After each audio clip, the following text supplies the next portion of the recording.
The explosion came without warning. Captain Maya Winters felt her body lift and twist through the air as the Humvee disintegrated beneath her. The world transformed into a kaleidoscope of fire, metal, and screams. 8 soldiers, her soldiers. The faces of her team flashed before her. Johnson with his photos of newborn twins he'd never meet. Rodriguez singing country ballads off-key during night watch. Torres clutching his rosary beads before each mission. "Captain! Captain! Stay with us!" Maya jolted upright, sheets drenched in sweat, the phantom smell of burning diesel and blood still filling her nostrils. Her hand instinctively reached for the weapon that wasn't there, then touched the ragged scar running along her jawline, a permanent reminder of the IED that had ended her military career in Afghanistan. Just a dream. The same dream. Always the same. Outside, Montana's winter winds howled, rattling the windows of her grandmother's remote cabin. 3 months since Maya had moved here after her medical discharge, seeking isolation in the one place she remembered feeling safe as a child. Carolyn Winter's cabin stood nestled deep in the Bitterroot Mountains, miles from the nearest neighbor. Exactly what Maya needed. The digital clock on her bedside table read 2:37 a.m. Maya swung her feet to the floor, knowing from experience that sleep wouldn't return. 8 years of military service had trained her to function on minimal rest, but the nightmares were wearing her down in ways even Ranger School hadn't prepared her for. In the small bathroom, Maya splashed cold water on her face, avoiding her reflection in the mirror. At 32, she looked older than her years, eyes hardened by what she'd seen, what she'd done, what she'd lost. Only 3 of her 8-person unit had survived that day in Kandahar province. The Army psychologist called it survivor's guilt. Maya called it her constant companion. The cabin creaked and settled around her as she moved to the kitchen. Her grandmother had left the property to Maya in her will last year, a final gift from a woman who'd lived nearly as solitary a life as Maya now sought.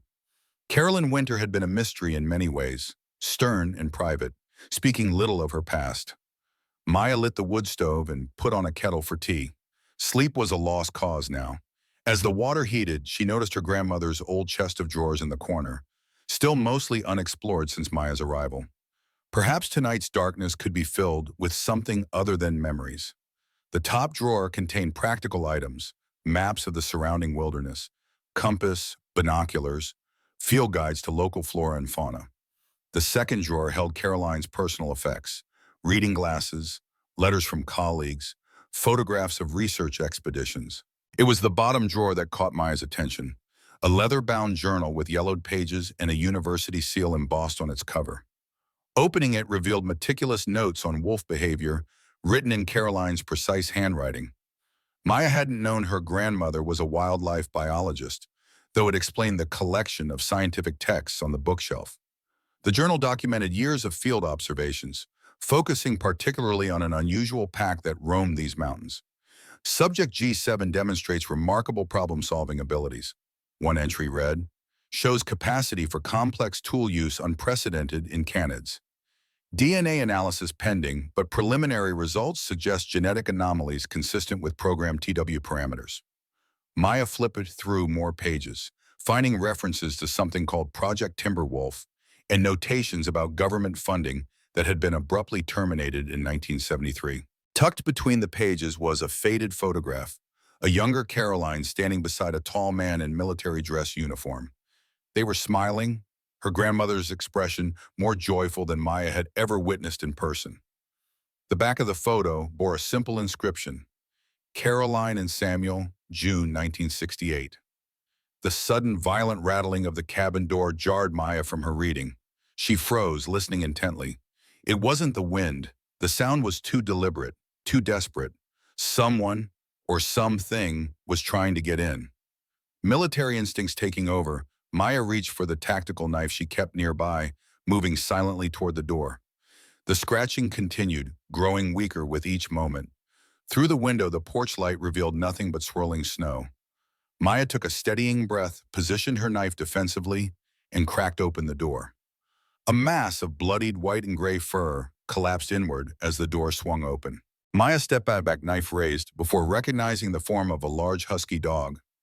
The animal was grievously injured, its fur matted with blood and ice. Despite its condition, the dog raised its head slightly, revealing piercing, steel blue eyes that seemed to look through Maya rather than at her. "Easy there," Maya whispered, lowering her knife. The dog attempted to stand, then collapsed again with a whimper that twisted something in Maya's chest. Without further hesitation, she set aside her weapon and carefully lifted the animal.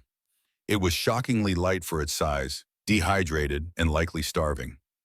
Inside, Maya cleared the kitchen table and laid out clean towels.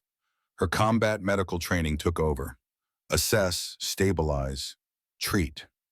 The dog remained unnaturally still as she worked, those intelligent eyes following her every movement. As Maya cleaned away blood and melting ice from its fur, the extent of the injuries became clear. Deep puncture wounds on the flanks and shoulders suggested an attack by a larger predator, wolf or mountain lion. But other injuries sent a chill down her spine. Perfectly straight incisions on the animal's left side, cauterized burns around its neck, and what appeared to be needle marks in a precise pattern. "These weren't made by any animal," Maya murmured, anger building as she worked. "Someone did this to you." The dog watched her, its gaze unnervingly cognizant. Maya applied antiseptic to the wounds, bandaged what she could, and administered antibiotics from her own medical kit. Throughout the procedure, the dog remained stoic, flinching only when she treated the deepest punctures. While cleaning the neck wounds, Maya discovered a worn leather collar nearly hidden by matted fur. A small metal tag hung from it, bearing a single word: Ghost. "Ghost," Maya said aloud. The dog's ears twitched at the sound. "Is that your name?" The animal blinked slowly, deliberately, in what seemed like confirmation. "Well, Ghost, you picked the right door to scratch on. I've patched up worse in the field." The irony wasn't lost on her. She'd come to this isolated cabin to escape human connection, only to find herself talking to an injured dog as if it could understand. By dawn, Ghost was sleeping on a makeshift bed of blankets near the wood stove. Maya watched the steady rise and fall of the dog's chest, wondering where it had come from and how it had survived both its injuries and the blizzard to reach her cabin. As morning light filtered through the windows, Maya's satellite phone buzzed, a rare intrusion in her self-imposed exile. The screen displayed Torres M. Maya hesitated before answering. "Torres," she said, keeping her voice neutral. "Winter, Jesus, you're a hard woman to track down." Staff Sergeant Mike Torres had been one of only 2 others to survive the IED attack. His voice carried the same tension it had since that day, the sound of a man carrying too many ghosts. "That's the point of disappearing to the middle of nowhere, Torres. What's going on?" "Been digging into what happened to us in Kandahar." His voice dropped lower. "Things aren't adding up, Captain. That IED, the intel we had, I don't think it was insurgents." Maya glanced at Ghost, who had awakened and was watching her intently. "Torres, we've been through this. The investigation was bullshit," he interrupted. "Someone set us up, Winter. I've got documents, things that don't match the official report. Johnson's widow got some of his personal effects back last month, including his field notebook. The coordinates he recorded before the hit don't match where we were sent." A chill ran down Maya's spine that had nothing to do with the Montana winter. "What are you saying exactly?" "I'm saying someone wanted us in that exact location at that exact time. And I think I know why. I'm sending you everything I've found. Secure channel, like the old days." Before Maya could respond, Ghost suddenly stood, ears alert, and moved to the window facing the dense forest behind the cabin. The dog's posture had changed completely, rigid, focused, a low whine building in his throat. "I've got to go," Maya told Torres. "Send what you have. I'll look at it." After ending the call, she approached Ghost, noting the animal's fixed gaze into the wilderness. "What is it, boy? What do you see out there?" Over the next 3 days, Maya watched in astonishment as Ghost recovered with remarkable speed. By the second morning, the dog was moving around the cabin without assistance, the deep puncture wounds already showing signs of healing that should have taken weeks, not days. Ghost behavior proved equally unusual. The husky seemed to understand complex instructions without training, responded to conversational speech rather than commands, and displayed problem-solving abilities Maya had never witnessed in any animal. When she accidentally dropped her pocket knife behind a heavy bookcase, Ghost immediately retrieved a stick from the woodpile and used it to fish out the knife. "You're not an ordinary Mary Yue," Maya mused, as Ghost brought her the recovered knife handle first. Ghost's eyes, that uncanny steel blue, seemed to hold secrets Maya couldn't begin to fathom. Most peculiar was the dog's fascination with the forest. Ghost spent hours at the windows, particularly the one facing deeper into the wilderness, whining softly and occasionally pawing at the glass. When Maya took him outside for brief walks, he always tried to lead her toward the tree line before reluctantly returning to the cabin. On the third evening, while Ghost dozed by the fire, Maya examined the dog's collar more carefully. The leather was weathered but of high quality, hand-tooled with a subtle pattern that looked military in origin. The metal tag bearing the name Ghost was stainless steel rather than the aluminum of typical pet tags. As she turned the collar in her hands, Maya felt an unusual stiffness in one section. Closer inspection revealed a nearly invisible seam. Using her pocket knife, she carefully opened the hidden compartment and discovered a small electronic device nestled within, no larger than a quarter but unmistakably sophisticated. "What the hell?" Maya muttered, examining the device. It resembled tracking beacons she'd seen in special operations, but more advanced, with a tiny switch currently in the off position. Ghost had awakened and was watching her intently, head tilted in apparent curiosity. "Someone went to a lot of trouble with you," Maya told the dog, carefully replacing the device in its hiding place. She decided to leave it off for now, uncertain who might be tracking the signal. Later that night, Torres's promised files arrived on her secure satellite connection. Maya spent hours reviewing them. Mission logs with discrepancies, medical reports with inconsistencies, and most disturbing, evidence that their unit had been deliberately sent into a trap. Torres had highlighted a name that appeared repeatedly in the classified documents: Project Timberwolf. Maya froze, remembering the same phrase from her grandmother's journal. It couldn't be coincidence.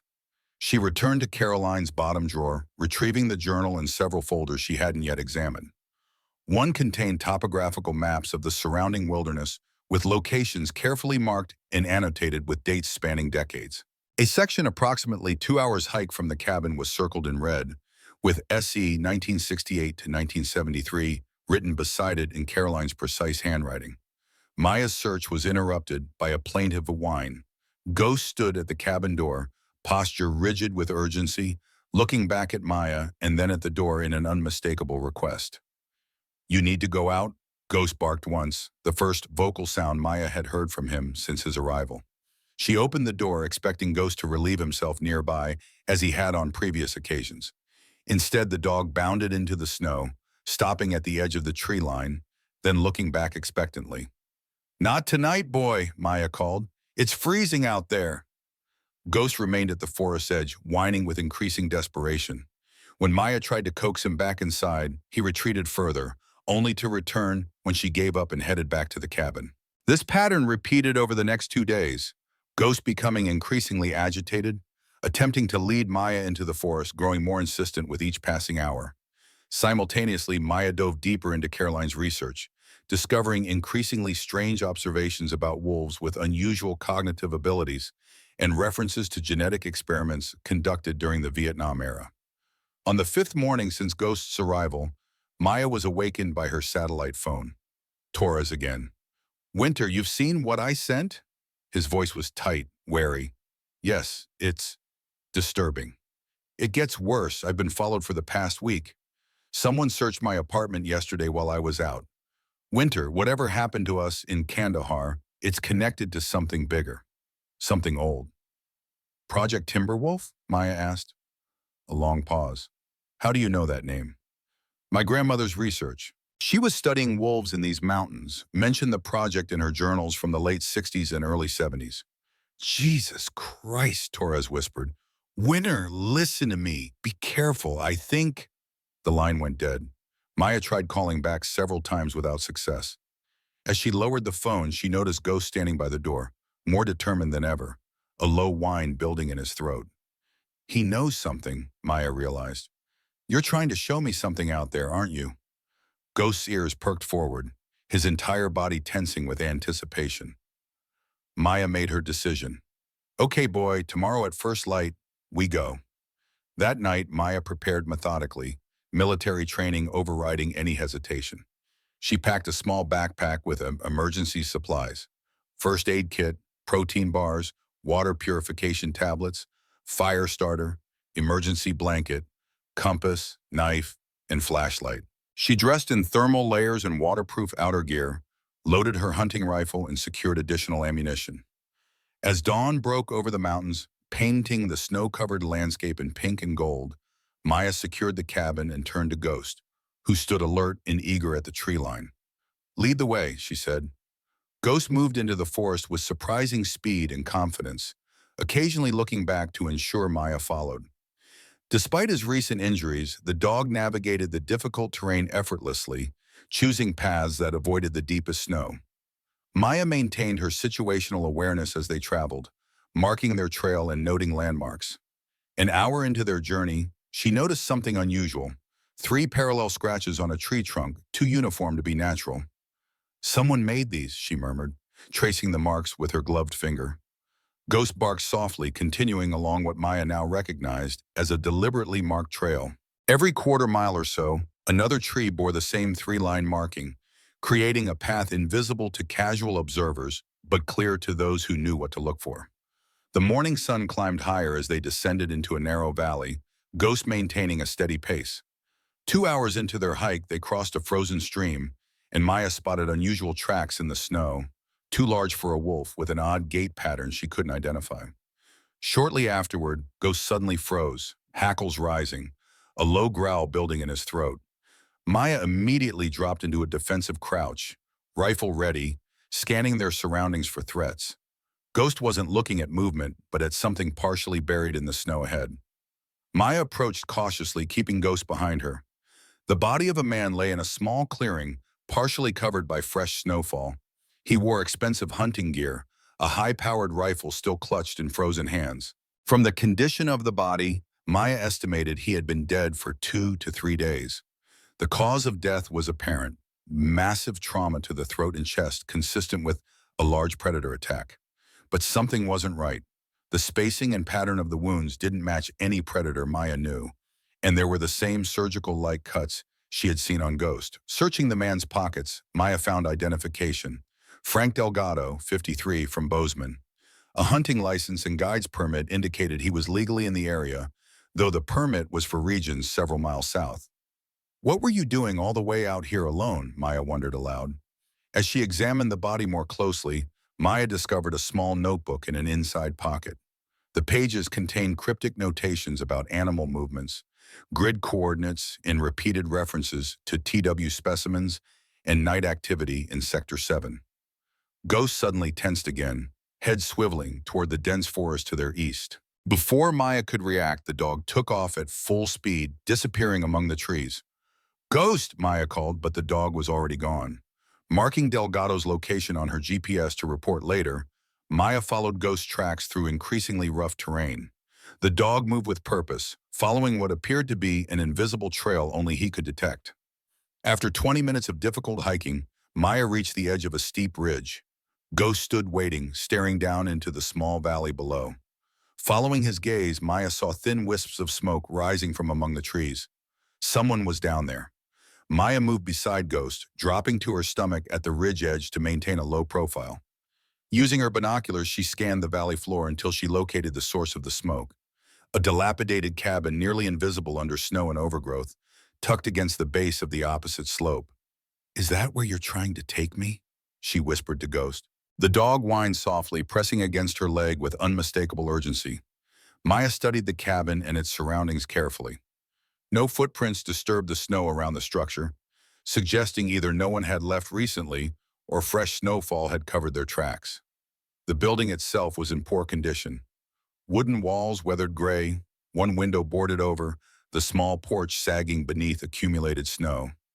Something about the place felt wrong. Maya trusted that instinct. It had saved her life more than once in Afghanistan.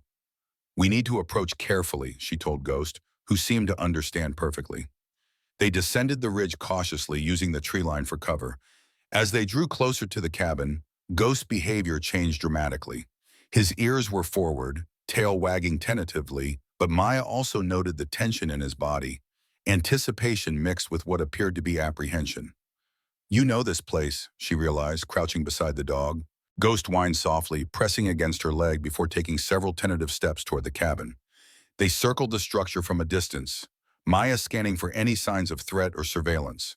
The cabin had a single door and two windows, one boarded up, the other covered from inside with what looked like a blanket. A rickety chimney released thin smoke, indicating someone was inside. As they approached the front of the building, Maya noticed something that made her blood run cold. A heavy chain wrapped around the door handles, secured with a rusted padlock. "Someone's locked in," she breathed, understanding dawning. Ghost barked sharply, abandoning caution and rushing to the door, scratching frantically at the wood. Maya followed quickly, examining the lock. It was old and weathered, but still functional. She reached into her pack for the multi-tool she always carried. "Stand back, Ghost," she instructed, working on the lock with practiced movements. Years of military training had taught her various skills, including defeating simple security measures. After several tense minutes, the lock gave way with a definitive click. She unwound the chain, letting it fall silently to the snow. Ghost pushed forward immediately, nose against the door seam, whining with increasing urgency. Maya drew her knife, pushed Ghost gently aside, and slowly opened the door, wincing at the creak of rusted hinges. The cabin's interior was dim and cold despite a small fire dying in the stone fireplace. The air carried the unmistakable scent of neglect and illness. The main room was sparsely furnished, a rickety table with one chair, a shelf with few supplies, a worn sofa with springs showing through torn upholstery. "Hello?" Maya called softly, stepping inside with Ghost at her heels. "Anyone here?" No response came, but Ghost moved confidently through the small room, heading toward a door at the back. A thin layer of dust covered everything except a path between the fireplace, the back door, and the front entrance. The back door was partially ajar. Ghost pawed at it, whining insistently. Maya approached cautiously, pushing it open with her rifle barrel. The room beyond was even darker, a small bedroom with the window covered by a tattered blanket. In the dim light, Maya could make out a figure on a narrow bed, lying motionless beneath several threadbare blankets. Ghost rushed forward, going straight to the bed and whining softly, his nose gently nudging the figure. Maya quickly crossed to the window and pulled aside the blanket, letting in daylight. What she saw made her breath catch. An elderly man lay on the bed, his weathered face gaunt and pale, white hair wild around his head. But what truly shocked Maya was the handcuff securing his left wrist to the metal bedframe. The skin beneath the cuff was raw and scabbed, evidence of futile attempts to free himself. "Sir, can you hear me?" Maya set down her rifle and immediately checked for a pulse. It was there, but weak and irregular. The man's skin felt ice cold despite the blankets. Severe hypothermia, Maya recognized, along with signs of dehydration and malnutrition. Ghost licked the man's face gently, whimpering with what sounded disturbingly like grief. The dog clearly knew this person and cared deeply for him. Maya worked quickly, her combat medical training taking over. She found a key ring hanging on a nail by the doorway, and after trying several keys, managed to unlock the handcuff. The elderly man didn't stir during the process, his breathing shallow and labored. "We need to warm him up slowly," Maya told Ghost, who watched her every move. She returned to the main room, stoked the dying fire, and added more wood from a small pile beside the hearth. Then she searched the cabin for additional blankets, water, or anything else that might help. On the rickety table lay a leather-bound journal. Maya hesitated only briefly before opening it, hoping for information that might help the unconscious man. The handwriting was shaky but legible, dated entries spanning months. "December 10th, she read quietly. "Victor came today, brought supplies but took the radio again. Says it needs fixing, but I know he's lying. 3 months in this prison now. He thinks I'll tell him where the documents are. I'll die first." Maya flipped through more pages, her concern deepening with each entry. According to the journal, the man, who referred to himself as Samuel, had been imprisoned in the cabin by someone named Victor, apparently his nephew. The dispute centered around mining claim documents that Samuel refused to surrender. But there was more, scattered references to classified operations, Laos 1968, and Project Timberwolf, the same project mentioned in her grandmother's research in Torres's files. Samuel's writing became increasingly paranoid as the entries progressed, suggesting that Victor was not just after mining claims but also information about a covert military operation. The final entry was dated just 3 days earlier. Storm coming, Victor dropped minimal supplies, threatened Ghost when he growled. I fear for him if Victor returns. The fire won't last much longer. So cold now. Caroline, I'm sorry I never returned to you. Maya looked up from the journal to Ghost, who had returned to Samuel's side. You escaped, she realized. You got away from Victor and went for help. Ghost's blue eyes met hers, and again she had that unsettling feeling of human intelligence in the animal's gaze. A soft moan from the bed drew Maya's attention. Samuel was stirring slightly, his eyes still closed. Water, Shibaya, she said to herself, finding a relatively clean cup and filling it from a bucket by the kitchen area. She carefully lifted Samuel's head, helping him take small sips. Caroline? The man whispered, his voice cracked and faint. Is that you? Finally. No, sir, Maya replied gently. My name is Maya. I found your dog. Ghost. He led me here to help you. Samuel's eyes fluttered open, revealing pale blue irises clouded with confusion. Ghost. He got away. Good boy. His gaze drifted around the room before settling on Maya's face. You military? Maya was surprised by the observation. Yes, sir. Army Ranger. How did you know? A weak smile touched Samuel's lips. The way you move. My brother was a Marine, Vietnam. His eyes began to close again. Victor, my nephew. He'll be back tomorrow, maybe. Don't worry about that now, Maya assured him, checking his pulse again. It was still dangerously weak. I need to get you warm and stabilized. Then we'll figure out what to do about Victor. As Maya worked to improve Samuel's condition, Ghost suddenly tensed, head snapping toward the front of the cabin, ears alert. A low growl rumbled in his throat, the first aggressive sound Maya had heard from the gentle animal. Ghost? Maya whispered, instantly on alert. What is it? The dog's hackles rose as he moved silently toward the cabin's entrance. Maya retrieved her rifle and followed, every sense heightened. Through the front window, she caught a glimpse of movement, someone approaching through the trees. Victor, she breathed, understanding Ghost's reaction. She had minutes, perhaps seconds, to decide her next move. The elderly man behind her was in no condition to be moved, especially not through the freezing forest. But whoever was coming had kept him prisoner, had likely been responsible for Ghost's injuries and would certainly be a threat. Maya positioned herself strategically beside the front door, rifle ready but not raised. Ghost stood beside her, trembling not with fear, but with barely contained aggression. Easy, she murmured to the dog. Let's see what we're dealing with first. Footsteps crunched in the snow, approaching the cabin door. Maya took a deep breath, steadying herself as she had countless times in combat situations. The door handle turned slowly, and Maya readied herself for confrontation. The door swung open, letting in a blast of cold air.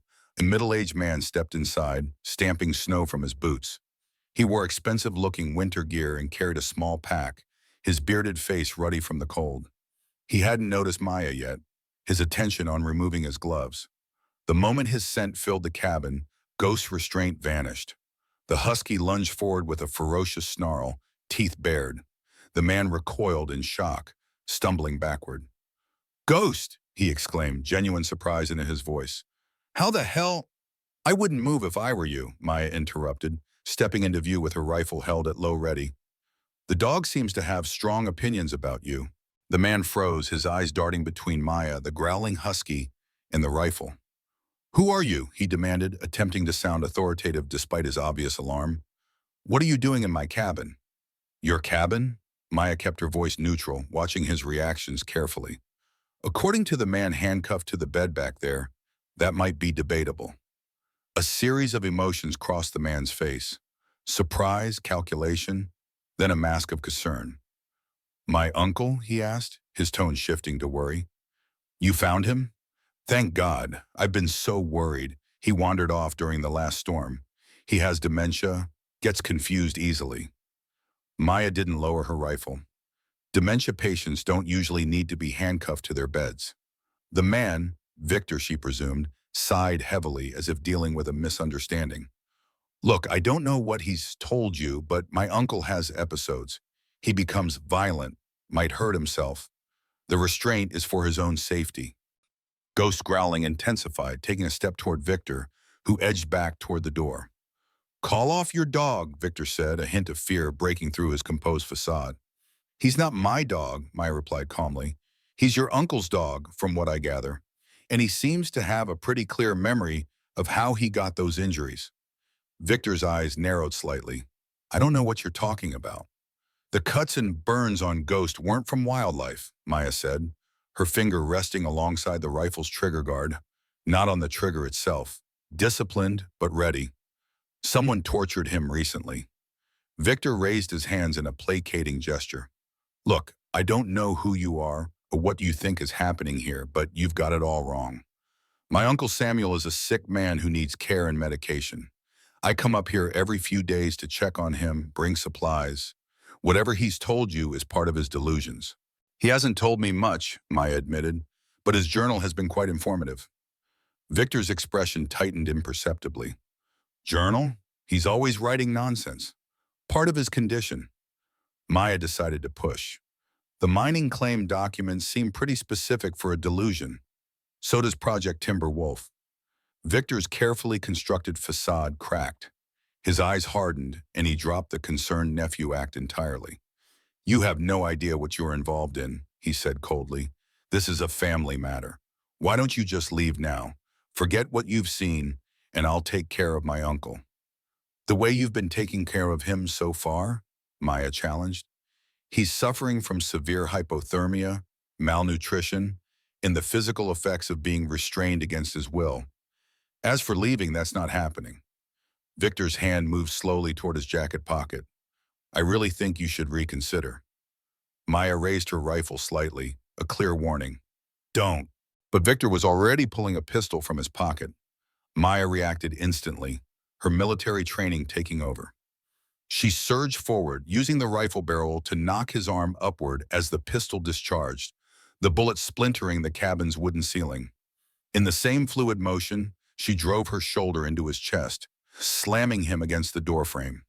Ghost leapt into action, clamping his jaws around Victor's wrist. The man cried out in pain, dropping the pistol.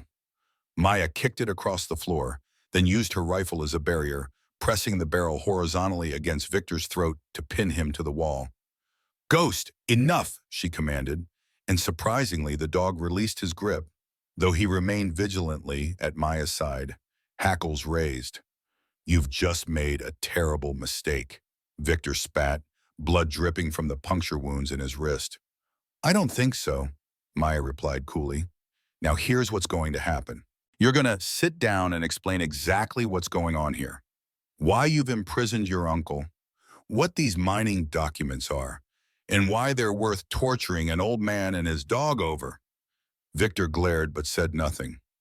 Maya increased the pressure on his throat slightly, not enough to choke him, just enough to make her point clear.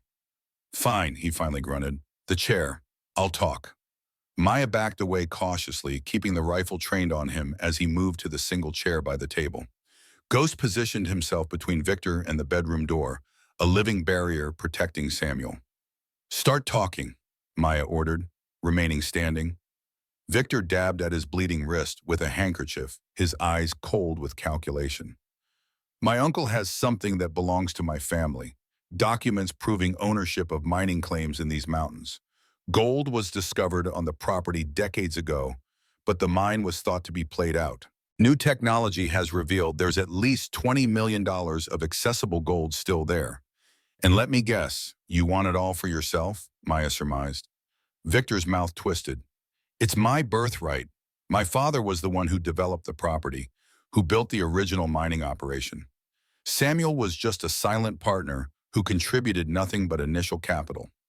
So kidnap and torture seemed like reasonable negotiation tactics? Maya's disgust was evident. You don't understand how stubborn he is, Victor snapped. All he had to do was sign over his interest or tell me where he hid the original claim documents. The legal copies were destroyed in a courthouse fire years ago. Without the originals, the claim reverts to the state. With them, the mineral rights are worth millions. And that justifies what you did to him? To his dog? Maya questioned incredulously. Victor's expression darkened. That mutt attacked me when I first brought Samuel here. I defended myself. He glanced at Ghost with undisguised hatred. Thought I dealt with him permanently. Should have finished the job. Ghost growled in response, and Maya felt a surge of protective anger. You're admitting to kidnapping, assault, animal abuse, imprisonment, and now attempted murder, she said, nodding toward the pistol on the floor. That's quite a confession. A malicious smile spread across Victor's face. And who exactly are you going to tell? We're miles from anywhere. No phone service. No one knows you're here. He leaned forward slightly. You really should have minded your own business, soldier girl. The taunt didn't faze Maya. She'd heard worse from insurgents in actual war zones. From the bedroom, Samuel called weakly, Maya, don't trust him. The documents, he can't find them. It's not just the gold. He knows about Laos. Victor stood suddenly. Where are they, you stubborn old fool? He shouted toward the bedroom. Maya immediately raised her rifle again. Sit down. Instead, Victor lunged for something on the shelf beside him, a kerosene lantern. Last chance, he snarled, holding the lantern aloft.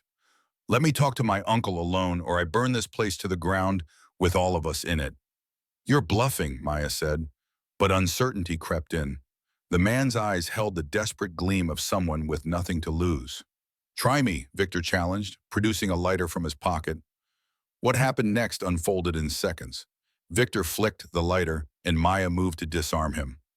Ghost launched himself at Victor's legs, throwing off his balance. The lantern fell, smashing against the floor. Flames erupted instantly, catching on the aged, dry wooden planks. Now look what you've done, Victor shouted, kicking at Ghost and scrambling toward the pistol still on the floor. Maya had to make a split-second decision. The fire was spreading rapidly, feeding on decades-old timber and kerosene. Victor was diving for the weapon, and Samuel was still helplessly bedridden in the next room. She chose Samuel. Leaving Victor to his desperate grab, Maya rushed to the bedroom where Ghost had already returned to the old man's side. We need to move now, she told Samuel, who was struggling to sit up. The flames were already licking at the doorframe between rooms, smoke beginning to fill the cabin. I can't. Too weak, Samuel gasped, falling back against the thin pillow. Maya acted decisively, pulling a survival blanket from her pack and wrapping it around the frail man. I'm going to carry you, she explained, already positioning herself to lift him. Ghost will lead us out. From the main room came the sound of Victor coughing amid the thickening smoke. You won't make it, he shouted. Help me put out the fire instead. Maya ignored him, carefully lifting Samuel in a fireman's carry. Despite his age, he was alarmingly light, evidence of the neglect he'd suffered. Ghost, door, she commanded, and the husky immediately moved toward the cabin's front entrance. The main room was now engulfed in flames, dark smoke billowing toward the ceiling. Through the haze, Maya could see Victor frantically trying to beat back the fire with his jacket, the pistol apparently forgotten in his panic. The documents, Samuel suddenly cried, his voice stronger than before. In my boot, left boot. Maya didn't have time to process this. She moved as quickly as she could toward the exit, following Ghost through the smoke. The heat was intense, singeing her eyebrows and burning her lungs with each breath. They burst through the door into the blessed cold of the winter night, Maya staggering slightly under Samuel's weight. Ghost led them several yards from the cabin before Maya gently set Samuel down in the snow, making sure the survival blanket protected him from the freezing ground. A crash from the cabin drew their attention. Part of the roof had collapsed inward, sending a shower of sparks into the night sky. The entire structure was now consumed by flames, illuminating the clearing with hellish orange light. Victor, Samuel whispered, his eyes fixed on the burning cabin. As if in answer, a figure stumbled from the doorway, clothes smoldering. Victor fell to his knees in the snow, beating at the embers on his jacket. He was alive, but clearly injured. As Maya examined Ghost's collar that night in the safety of her grandmother's cabin, she had never imagined that within a week, she would be standing in a freezing forest clearing, watching a burning cabin with a rescued prisoner and his would-be captor. Now, as the flames illuminated the scene with eerie light, Maya's fingers found the hidden compartment in Ghost's collar again. This time, she deliberately flipped the switch to on, activating whatever tracking system was embedded within. If Torres was right, if her grandmother's research and Samuel's cryptic references to Project Timberwolf were connected to what happened to her unit in Afghanistan, then Maya needed all the help she could get. Sometimes the only way to spring a trap was to set it off deliberately. Ghost looked up at her, those intelligent, blue eyes reflecting the firelight, and Maya had the distinct impression that the boy approved of her decision. Whatever mysteries lay hidden in these mountains, whatever secrets from the past connected her grandmother to this strange old man and his extraordinary dog, Maya would uncover them all. The truth, like the smoke rising from the burning cabin, would no longer remain buried in these forgotten lands. Maya assessed their situation with the cold calculation that had kept her alive through 2 tours in Afghanistan. The burning cabin provided temporary warmth, but the Montana winter night would soon become their enemy.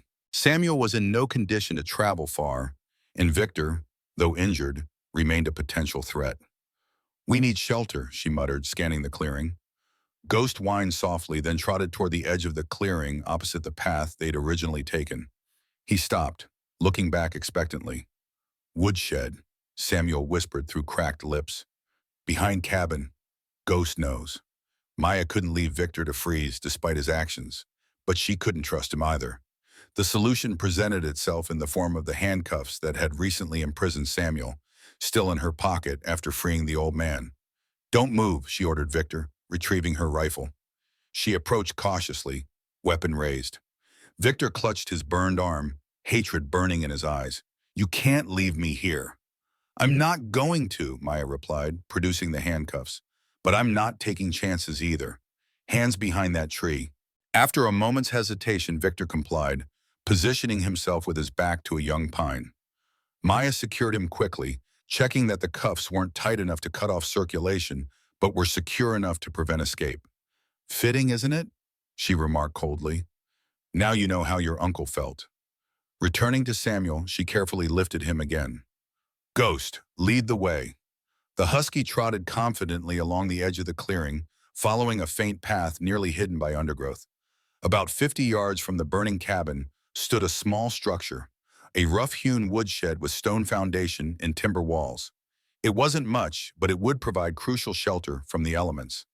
Inside, Maya cleared a space on the earthen floor, laid down her emergency blanket, and gently placed Samuel upon it. Ghost immediately curled up beside the elderly man, providing additional warmth. "I need to check on Victor and salvage whatever I can," Maya explained. "Will you be okay for a few minutes?" Samuel nodded weakly, his hand resting on Ghost's fur. "Been waiting months for rescue," he whispered with the ghost of a smile. "Can wait a few more minutes." Maya reluctantly covered Victor with an emergency blanket before returning to the woodshed with her pack and rifle. She worked efficiently to make the space as comfortable as possible, activating a chemical heating pad from her supplies, positioning it near Samuel's core, and using her spare clothes for additional insulation. "You said something about documents in your boot?" she asked, remembering his words as they fled the fire. Samuel nodded. "Left boot, inside lining." Maya carefully removed the indicated boot. The interior lining had been skillfully sliced and resealed. She gently worked her fingers into the opening and felt papers, thin and folded tightly. Carefully extracting them, she found several yellow documents with official seals and signatures. "The original mining claims," Samuel confirmed. "Victor was right about one thing. They're worth millions, but not just for the gold." He paused, gathering strength. "The land contains rare earth elements, strategic minerals. Department of Defense has been quietly buying up similar deposits for years. Is that why Victor wants them so badly?" Samuel's expression darkened. "Victor works for people who understand the true value. The gold is just a cover story." "What people?" Maya pressed. "Vertec Mining Consortium. They approached me last year, offered to buy the claim. When I refused, things escalated." Samuel's voice weakened. "But the mining claim is only part of it. Victor found out about my past. About Project Timberwolf." Maya's pulse quickened. "The same project my grandmother was involved with? Caroline Winter?" Samuel's pale eyes widened, suddenly more alert. "Caroline? You know Caroline?" "She was my grandmother. This is her cabin we found Ghost near. Samuel struggled to sit up, staring at Maya with new intensity. Caroline's granddaughter? Let me see your face in the light. Maya moved closer to the small shaft of moonlight filtering through a crack in the woodshed wall.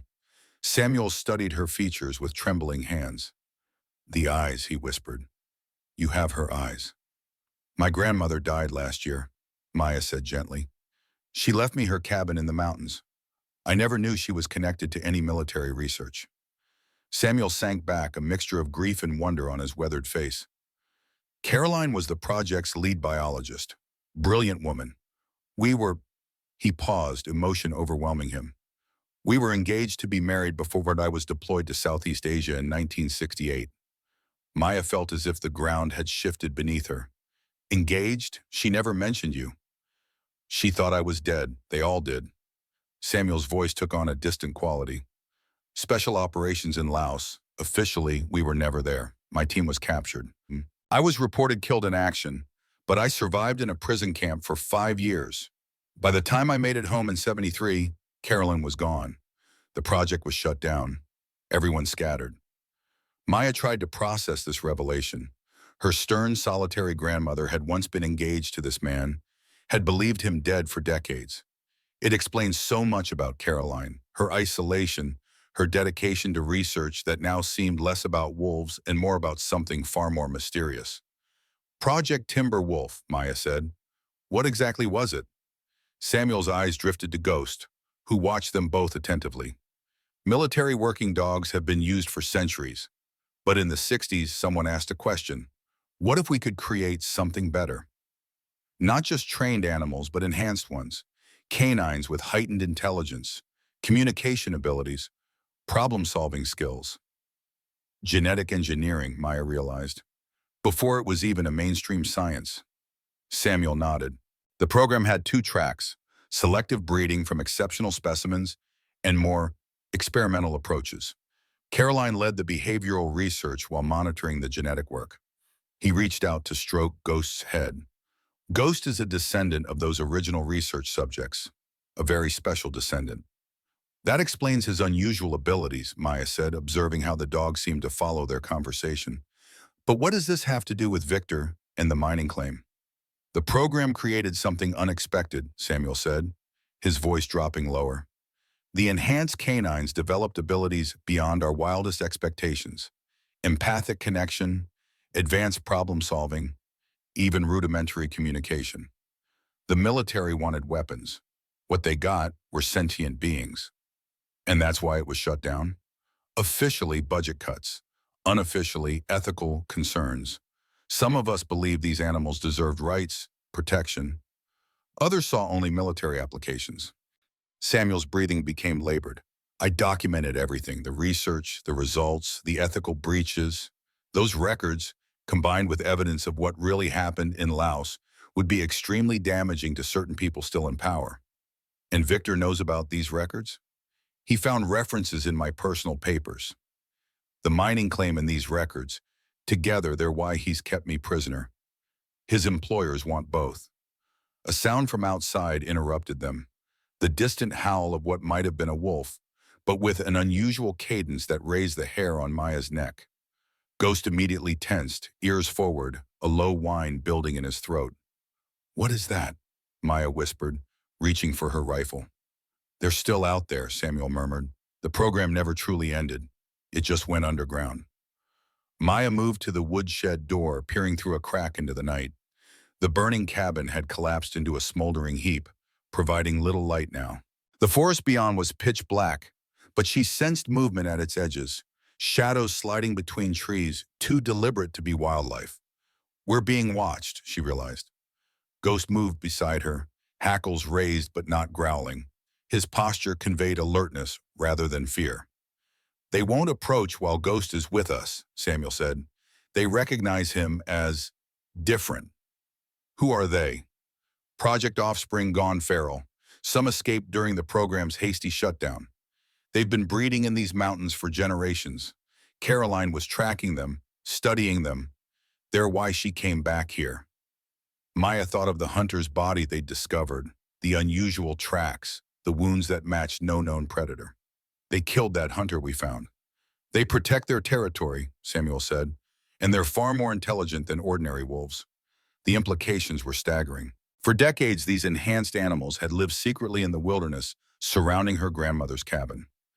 Caroline had returned to study them, perhaps to protect them. "We need to get you to safety," Maya told Samuel. "Once daylight comes, I'll—" A sharp crack echoed through the forest. A gunshot. "Victor." Maya moved to the door, rifle ready. "Stay here," she told Samuel, though the instruction was hardly necessary given his condition. Outside, the moon had emerged from behind clouds, casting silver light across the clearing. Victor remained handcuffed to the tree, but he was no longer alone. A tall figure in tactical gear stood over him, bolt cutters in hand, working on the handcuffs.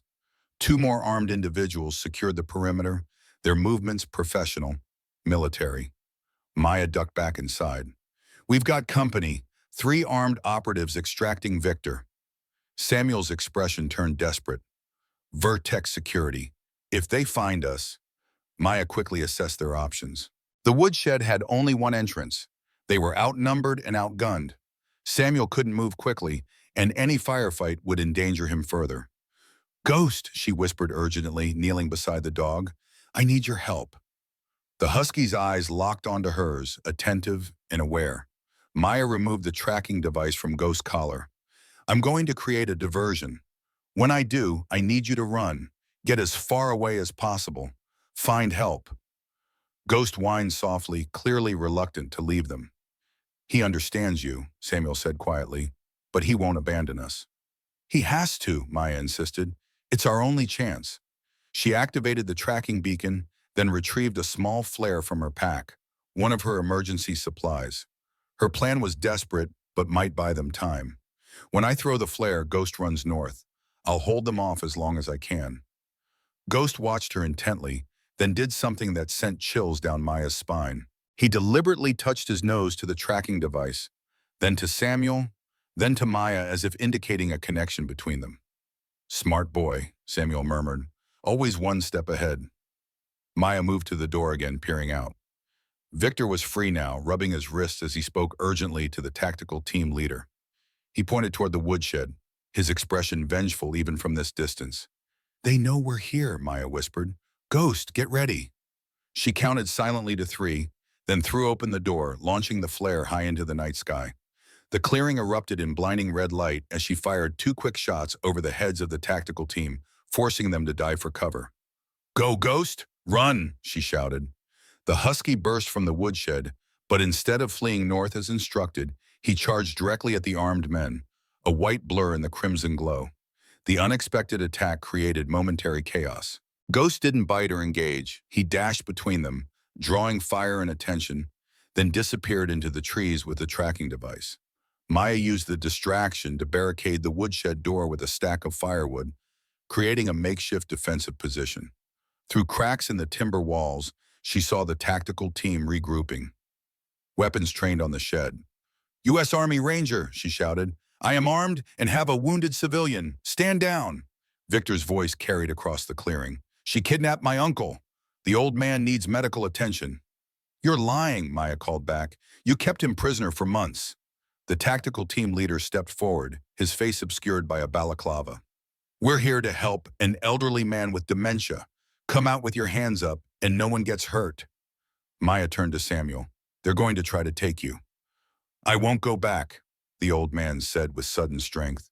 "I'd rather die than be their prisoner again." The leader's voice hardened. "You have 30 seconds to come out, or we're coming in." Maya had faced worse odds in Afghanistan, but never with a vulnerable civilian to protect. She needed to buy time, hoping Ghost would somehow bring help. "I have evidence of kidnapping and torture," she shouted, "mining claim documents that prove Samuel Edwards is the rightful owner. I've activated an emergency beacon. Local authorities are already on their way." This gave them pause. The team conferred briefly with Victor, whose gestures became increasingly agitated. "Final warning," the leader called. "We're authorized to use lethal force to rescue the endangered elderly man." Maya positioned herself between the door and Samuel, rifle aimed at the entrance. If they came through, she'd make them pay dearly. The first impact against the door shook the entire structure. The barricade held, but barely. The second hit splintered wood. The third would break through. Then, from deep in the forest, came a sound that froze everyone in the clearing. A chorus of howls, different from any wolf cry Maya had ever heard. More complex, coordinated, almost like a language. The tactical team hesitated, looking toward the tree line. What happened next occurred with shocking speed. Dark forms emerged from the forest, larger than wolves, moving with uncanny coordination. They didn't attack but formed a perimeter around the clearing, glowing eyes reflecting the dying embers of the cabin fire. "What the hell?" one of the tactical team members gasped. "Get in the vehicle," the leader ordered. "Now!" Maya watched through the cracks as the men retreated toward a black SUV partially hidden among the trees. Victor hesitated, looking toward the woodshed with naked hatred before being pulled into the vehicle. The engine roared to life, and the SUV sped away down a rough track Maya hadn't noticed before. The wolf-like creatures remained, silent sentinels in the moonlight. After several minutes, they melted back into the forest, their message delivered. This territory was protected. "They're gone," Maya told Samuel, lowering her rifle. "Not for long," he replied grimly. "They'll be back with reinforcements." "Then we need to move. Can you stand?" With Maya's help, Samuel managed to get to his feet, though he leaned heavily against her. "The access road they used," he said between labored breaths. "It leads to an old Forest Service cabin about 3 miles north. We might find communications equipment there." 3 miles in your condition?" Maya shook her head. "We won't make it before they return." "We don't have a choice," Samuel insisted. "The documents in my boot. They prove everything, if Victor gets them." "I understand," Maya said, already gathering their meager supplies. "We'll move as fast as we can." As they stepped outside, Maya scanned the tree line for any sign of ghost or the mysterious wolf creatures. Nothing moved in the pre-dawn darkness. "Will they help us?" she asked Samuel. "These offspring from the project?" "They don't help humans," Samuel replied. "They tolerate some, hunt others. They seem to make distinctions we don't understand." "But Ghost is different?" "Ghost is a bridge between worlds. Caroline's final achievement." They set out toward the access road, Samuel leaning heavily on Maya, each step clearly painful. The old man's determination was remarkable, but Maya knew his strength wouldn't last long. She kept her rifle ready, watching for any movement in the surrounding forest. As they reached the road, little more than a dirt track overgrown with vegetation, Samuel paused, breathing heavily. "Need to rest," he gasped. Maya helped him sit with his back against a tree. "Just for a minute," she agreed, knowing they had little time to spare. As Samuel caught his breath, Maya examined the mysterious documents from his boot more carefully. In the dim pre-dawn light, she could make out official seals, signatures, and detailed maps of mineral deposits far more extensive than simple gold claims. "These show rare earth elements," she realized. "Strategically critical minerals." Samuel nodded. "Worth billions to the right interests. But the second set of papers is what they really want." Maya hadn't noticed before, but beneath the mining documents were several microfilm slides carefully preserved in plastic. "What are these?" "Project Timberwolf records. Evidence of what was done, who authorized it, and what they discovered. Proof of illegal operations in Laos, human experimentation, things no one was ever supposed to know." "And you've kept these hidden all these years?" "Insurance," Samuel said grimly. "After I escaped the prison camp, certain people wanted me silenced. I made copies of everything I knew, arranged for them to be released if anything happened to me. They left me alone after that, until recently." "What changed?" "New administration, new priorities. Rare earth elements became strategic necessities for advanced weapon systems. Someone connected the dots between the old project and the land where it operated." Samuel's voice grew bitter. "Victor was approached 6 months ago. His financial troubles made him easy to recruit." "So this isn't just about mining rights," Maya said, the pieces falling into place. "It's about covering up decades-old black operations. Operations that never officially existed. Men who never officially died." Samuel looked at her intently. "Like what happened to your unit in Afghanistan." Maya felt her blood run cold. "How do you know about that?" "Caroline kept tabs on you. She was worried they might target you eventually. When the attack happened, she suspected it wasn't random. Before Maya could process this, a distant engine sound reached them. Headlights appeared on the access road behind them, bouncing through the trees. "They're coming back," Maya said, helping Samuel to his feet. "We need to move. Now." They stumbled forward as quickly as Samuel's condition allowed, but Maya knew they couldn't outrun the approaching vehicle. They needed cover, concealment. "There," Samuel pointed weakly to a steep embankment beside the road. "Drainage culvert." Maya helped him down the slope to where a large concrete pipe passed beneath the road.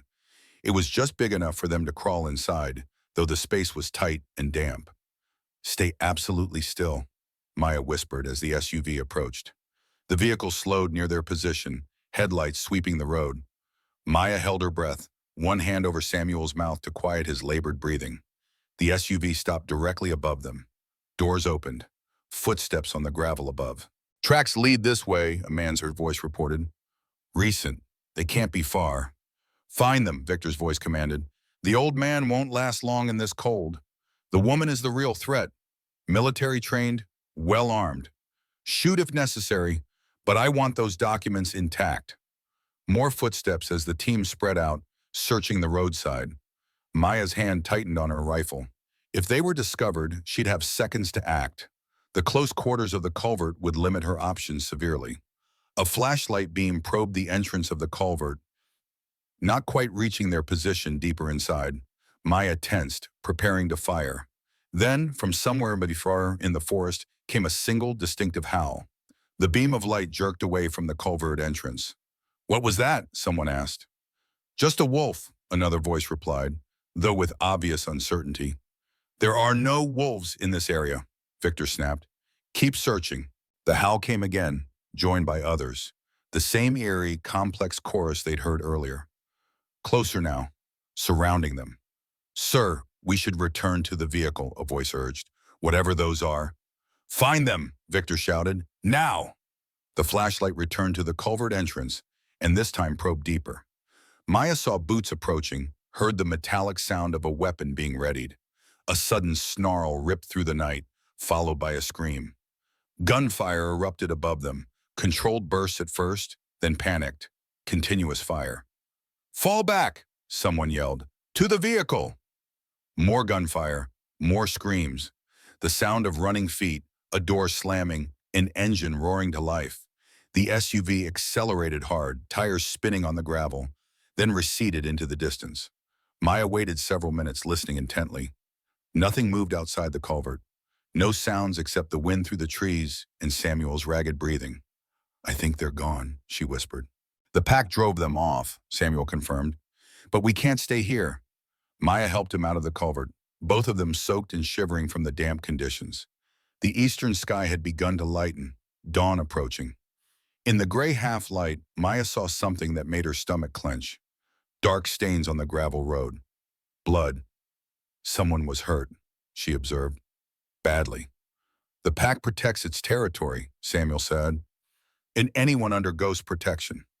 They continued north along the road, moving as quickly as Samuel's failing strength allowed. Maya supported more of his weight with each passing minute, concern growing as his skin felt increasingly cold to the touch. "How much further to the Forest Service cabin?" she asked. "Not far," Samuel gasped. "Around the next bend." As they rounded the curve in the road, Maya's heart sank. Where a cabin should have stood was only a burned-out shell, blackened timbers, and a collapsed roof. The structure had been destroyed years ago. "No," Samuel moaned. "It was our only chance." Maya helped him to a fallen log, her mind racing. Samuel's condition was deteriorating rapidly. The tactical team would regroup and return. They had no shelter, limited supplies, and were miles from help. "We need to keep moving," she decided. "My grandmother's cabin is our best option now." "Too far," Samuel protested weakly. "Won't make it." "We have to try," Maya insisted. "I can carry you part of the way if necessary." As Samuel gathered his strength for the next leg of their journey, a faint sound reached them. Not the howls from before, but a mechanical whirring, growing steadily louder. "Helicopter," Maya realized, scanning the brightening sky. The sound approached rapidly from the north.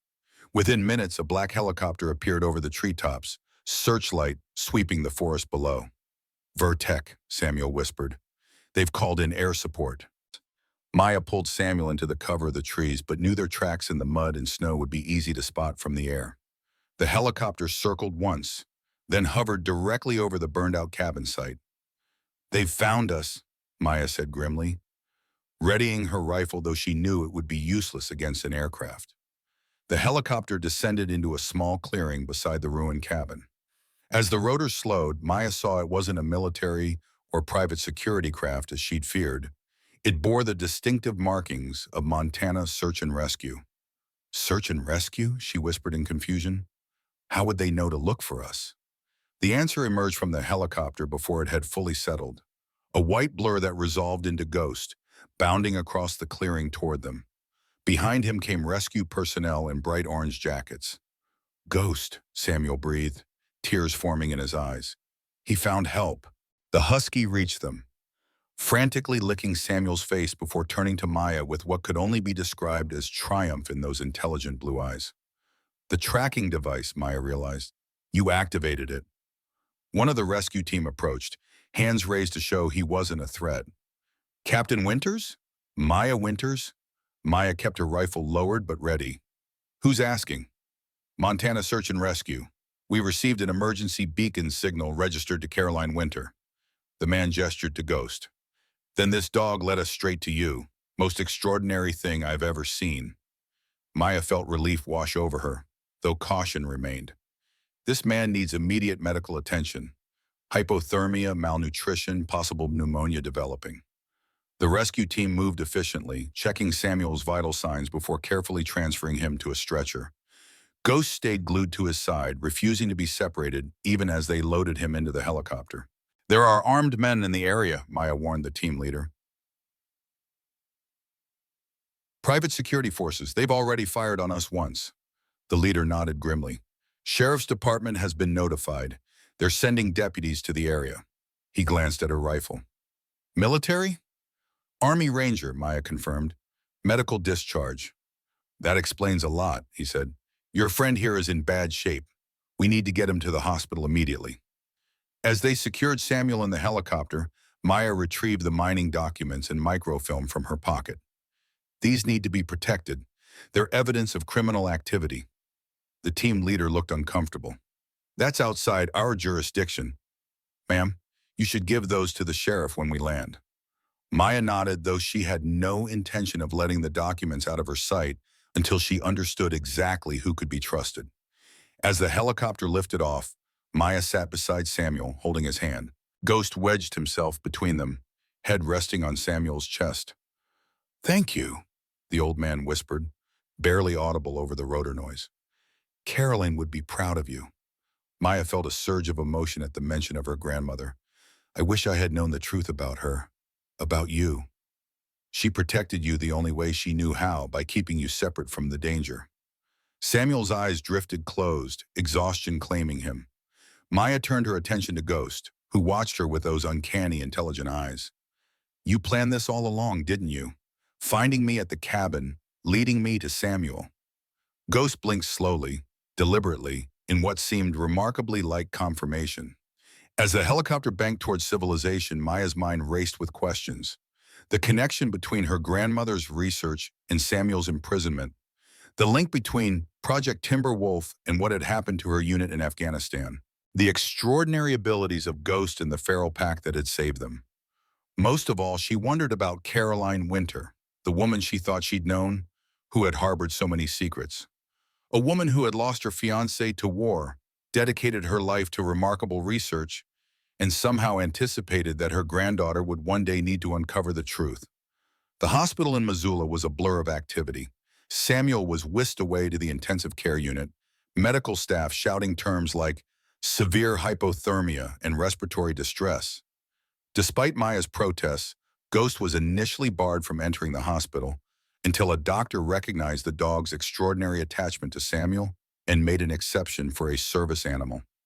Maya found herself in a small waiting room, still clutching her rifle, until a sympathetic sheriff's deputy gently suggested she might want to secure it in his patrol vehicle. She agreed, but kept the documents from Samuel's boot hidden in her jacket. "Ms. Winters?" A doctor in scrubs approached, clipboard in hand. I'm Dr. Reeves, attending physician for Mr. Edwards. How is he? Maya asked, Ghost at her heels. Stable but critical. Severe hypothermia, pneumonia in both lungs, malnutrition, dehydration. The restraint injuries on his wrist are infected. The doctor's expression turned grim. Sheriff Holden mentioned possible imprisonment and abuse? Yes, Maya confirmed. His nephew kept him captive in a remote cabin for months, trying to force him to reveal the location of valuable documents. Dr. Reeves shook his head in disbelief. Well, he's receiving treatment now. We've got him warming slowly, antibiotics for the pneumonia, fluids for the dehydration. He glanced down at Ghost. He asked about his dog when he was briefly conscious, said the name Ghost. Ghost's ears perked up at the sound of his name. This is Ghost, Maya said. He escaped somehow and found me. Led me back to rescue Samuel. The doctor looked at the husky with newfound respect. Remarkable animal. He hesitated, then added, Mr. Edwards also mentioned someone named Caroline Winter. He seemed quite emotional about it. Caroline Winter was my grandmother, Maya explained. Apparently, she and Samuel were engaged before he went to Vietnam. He was reported killed in action, but was actually a POW. By the time he returned, years later, she was gone. Eve's expression softened. A sad story. When can I see him again? He'll be in ICU for at least 24 hours. You're welcome to wait, but it might be better if you got some rest yourself. You look exhausted. Before Maya could respond, the waiting room doors opened and Sheriff Holden entered, accompanied by a uniformed deputy. The sheriff was an older man with a weathered face and shrewd eyes. Captain Winters, he greeted her respectfully. I'd like to get your official statement about tonight's events when you're ready. Maya straightened, pushing aside her exhaustion. Of course. We've secured a suspect, Victor Edwards, the sheriff continued. He's being treated for animal bites and burns under guard. Then he'll be formally charged. The initial charges include kidnapping, false imprisonment, animal cruelty, assault, and attempted murder based on your account and the evidence at the scene. There are also the mining claim documents, Maya said, reaching into her pocket. Samuel said these were what Victor was after. They prove ownership of valuable mineral rights. She handed the yellowed papers to the sheriff, who examined them briefly before placing them in an evidence bag. We'll have these authenticated. They could establish motive. The sheriff studied Maya with renewed interest. You mentioned your grandmother was Caroline Winter, one of the names on these documents. Maya nodded. Yes, I just learned about the connection tonight.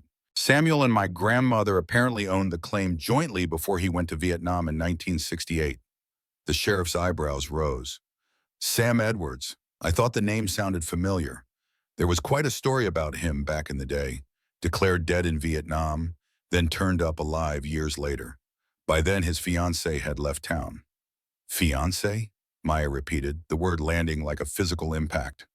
They were engaged? The sheriff nodded. If it's the same Sam Edwards. Town history before my time, but my father was sheriff back then. He used to tell the story. Another piece of the puzzle fell into place. Not just a romance, but an engagement broken by the cruelty of war and mistaken death notifications. Maya thought again of her grandmother living alone all those years in her cabin, never speaking of this part of her past. Captain Winters, the sheriff said, bringing her back to the present, we can take your statement tomorrow after you've rested. You look dead on your feet, if you don't mind my saying. Maya managed a tired smile. Thank you, I am pretty exhausted. Do you have a place to stay in town? The deputy asked. Maya hadn't considered that. Her grandmother's cabin was indeed too far to reach tonight, especially in her current state. There's a motel across from the hospital that allows pets, the sheriff offered, glancing at Ghost. Deputies use it when we need to stay close to the hospital for a case. I can arrange a room. That would be appreciated, Maya acknowledged, suddenly overwhelmed by the thought of a hot shower and real bed. While the deputy made the arrangements, Maya found herself wondering about something the sheriff had mentioned. You said my grandmother left town after Samuel was reported killed. Do you know where she went? The sheriff considered this. Not specifically. Left in the early 70s, from what I understand. Came back about 20 years ago and bought that cabin of hers. Kept to herself mostly. 20 years. Her grandmother had returned to the area where she'd once been engaged, living as a recluse in a remote cabin. Had she been looking for closure? Or perhaps, on some level, still hoping? The motel room was basic but clean. Maya showered away the smoke, sweat, and woodland grime, then collapsed onto the bed. Ghost jumped up beside her, curling against her side. Despite her physical exhaustion, Maya's mind continued to race with everything she'd learned. Ghost eventually pressed his cold nose against her hand, as if sensing her turmoil. I wonder if she ever knew he survived, Maya murmured, scratching behind Ghost's ears. Or if she died still believing he was lost in Vietnam. Ghost sighed deeply, resting his head on her arm. My tough, independent grandmother was actually engaged once. Had a whole life planned. Maya stared at the ceiling. Then war took it all away. An unexpected parallel struck her. Her own military service had changed her trajectory too, had left her scarred both physically and emotionally. She'd come to her grandmother's cabin seeking isolation, just as Caroline had decades before. History repeating, she whispered, and Ghost licked her hand once as if in agreement or consolation. The next morning brought new clarity and a sense of purpose Maya hadn't felt since before the IED explosion that ended her military career. After giving her formal statement to Sheriff Holden, she returned to the hospital to check on Samuel. The ICU nurse informed her that his condition had stabilized overnight, though he remained critical. He's awake now, the nurse added, asking for you and his dog. Maya and Ghost were allowed into Samuel's room for a brief visit. The elderly man looked frail against the white hospital sheets, oxygen tubes in his nose, and multiple IVs in his arms. But his eyes were clearer, more alert. Maya, he greeted her, his voice weak but steady. And Ghost, my rescuers. How are you feeling? Maya asked, taking the chair beside his bed. Ghost immediately positioned himself where Samuel could reach him, the dog's chin resting on the mattress edge. Better than yesterday. Samuel managed a faint smile. The doctors say you saved my life. Got me here just in time. Ghost deserves the credit, Maya replied. I'd never have found you without him. Samuel's hand found Ghost's fur, stroking weakly. He's extraordinary, always has been. His gaze shifted to Maya's face. You look so much like her. Same determination in the eyes. The sheriff tells me you and my grandmother were engaged, Maya said gently. Samuel closed his eyes briefly, pain crossing his features. Yes, had it all planned out. Small wedding in spring of '69, house in town, family eventually. He looked at Maya again. Then I went to serve my country. What happened in Laos? Maya asked. The real story? Samuel glanced toward the door to ensure they were alone. Special operations. Officially, we were never there. My team was testing experimental equipment, gear developed through Project Timberwolf. Communication systems based on the research. Communication systems? The project discovered that the enhanced canines could perceive and transmit information in ways we hadn't imagined. The military wanted to replicate it, create devices that could intercept these communications, perhaps even manipulate them. Maya thought of the mysterious wolf creatures that had saved them in the forest. That's why the project was shut down? Ethical concerns? Partly, Samuel admitted, but also fear. What we created was evolving beyond our control. Some of the test subjects escaped during a transfer operation. They bred with local wolf populations. The results were unexpected. The pack in the forest, Maya realized. They're descendants of the project's subjects. Samuel nodded. Caroline tracked them for decades. Her official research was wolf migration patterns, but she was really documenting the development of these hybrids, their social structures, communication methods, problem-solving abilities. And Ghost? Where does he fit in? Samuel's expression softened as he looked at the husky. Ghost represents Caroline's final work. She theorized that with the right breeding program, she could create a bridge, a canine with the enhanced abilities of the hybrids, but the social bonding instincts of domestic dogs, a mediator between species. Maya studied Ghost with newfound wonder. So when he found me at the cabin, it wasn't coincidence, Samuel confirmed. After I was captured by Victor, Ghost escaped. He didn't just run randomly, he went looking for help, specifically for you. But how would he know about me? Carolyn's scent would be all over that cabin. Ghost recognized it, connected it to you, her blood relative. These animals perceive connections we can barely comprehend. The pieces began to fall into place for Maya, Ghost's extraordinary intelligence, his ability to lead her directly to Samuel, the way the forest pack had protected them. "There's more," Samuel said, his voice dropping lower. "The microfilm I hid with the mining documents. It contains evidence connecting Project Timberwolf to current military operations, including what happened to your unit in Afghanistan." Maya felt her pulse quicken. "How?" "Some of the project's research was continued secretly by private contractors. Communication disruption technology based on our findings. It can interfere with electronic signals, create false readings. Your unit was testing new guidance systems that day, weren't you?" Maya nodded slowly, the horrific realization dawning. "Our equipment showed the route was clear, but the IED was exactly where you were directed," Samuel finished. "Not by insurgents, but by someone testing the limits of the technology, seeing if they could override military communications without detection." The implications staggered Maya. Her unit hadn't been targeted specifically. They were simply test subjects in an experiment, just as Samuel had been decades earlier. "The people who took me," Samuel continued, "aren't just after the mining rights or the old project records. They want to bury any connection between what happened then and what's happening now.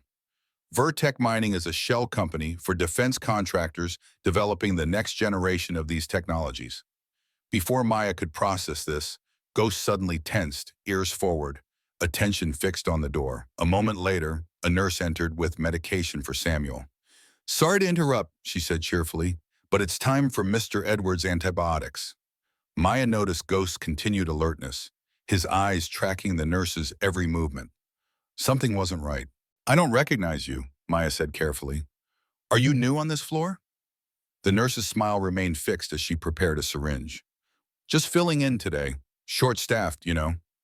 Ghost's hackles rose, a low growl building in his throat. "I don't think you're supposed to be here," Maya said, rising slowly from her chair. The nurse moved with surprising speed, the syringe now aimed not at Samuel's arstaway, but at Maya. Ghost launched himself forward, clamping his jaws around the attacker's wrist. The syringe clattered to the floor as the woman cried out in pain. Maya tackled her against the wall, using her military training to quickly subdue the struggling assailant. "Who sent you?" she demanded. The woman's only response was a venomous glare. The commotion brought hospital security running. Within minutes, Sheriff Holden arrived, taking the would-be assassin into custody. "She had false ID," the sheriff reported after checking her credentials. "Professional job. We're running her prints now." "Vertec," Samuel said weakly from the bed. "They won't stop." The sheriff looked troubled. "I've stationed a deputy outside this room, but I can't guarantee his safety here. This hospital isn't equipped for this kind of security threat." "Then we need to move him," Maya decided. "Somewhere they won't expect." "Where did you have in mind?" the sheriff asked. Maya exchanged a look with Ghost, who seemed to understand perfectly what she was thinking. "My grandmother's cabin," she said. "It's remote, defensible, and the last place they'd look for him right now." "That's hours from medical care," the sheriff protested. "I have medical training," Maya countered, "and it sounds like the hospital isn't safe anyway."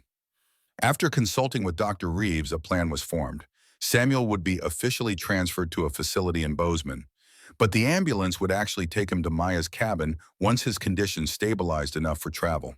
As they finalized the arrangements, Maya stood by the window, watching the parking lot below for any sign of surveillance. Ghost remained vigilant beside her, a constant, reassuring presence. "You know," she said quietly to the husky, "when I found you at my door that night, I thought I was rescuing you. But you were rescuing me all along, weren't you?" Ghost looked up at her, those intelligent blue eyes seeming to convey understanding beyond words. He had led her not just to Samuel, but to the truth about her grandmother, about her own military service, about a legacy she never knew existed.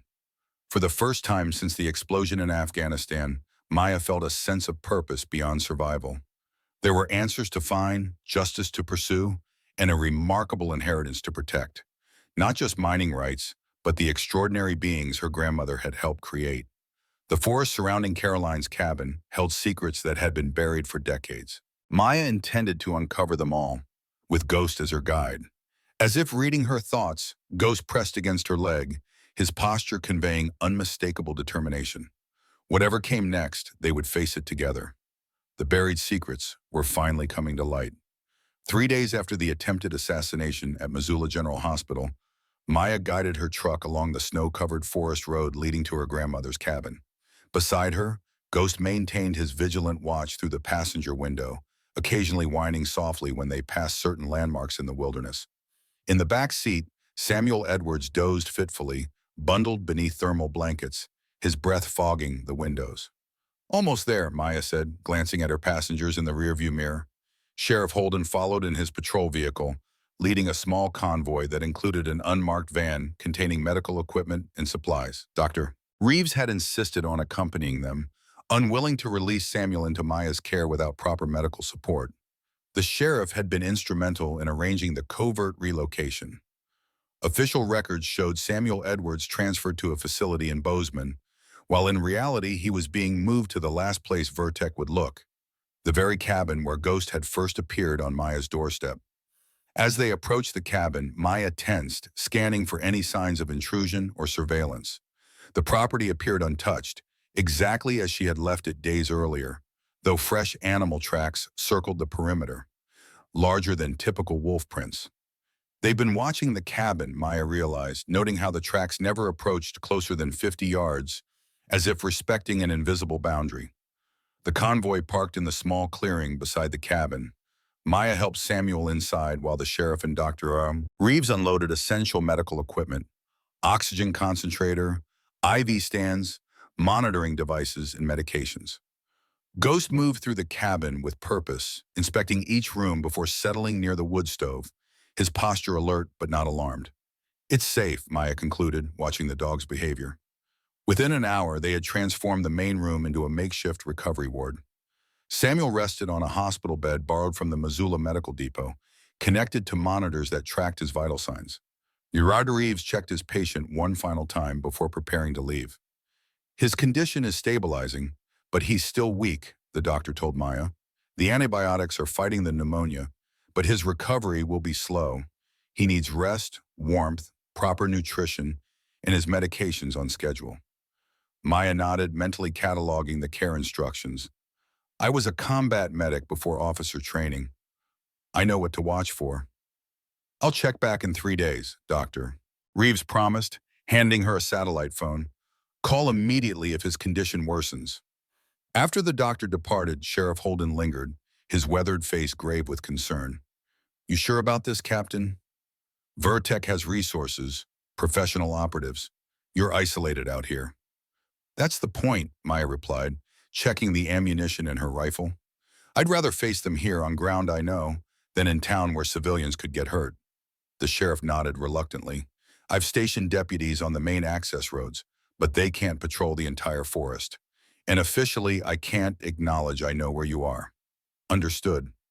"The FBI has been notified about the attempted murder at the hospital," he continued.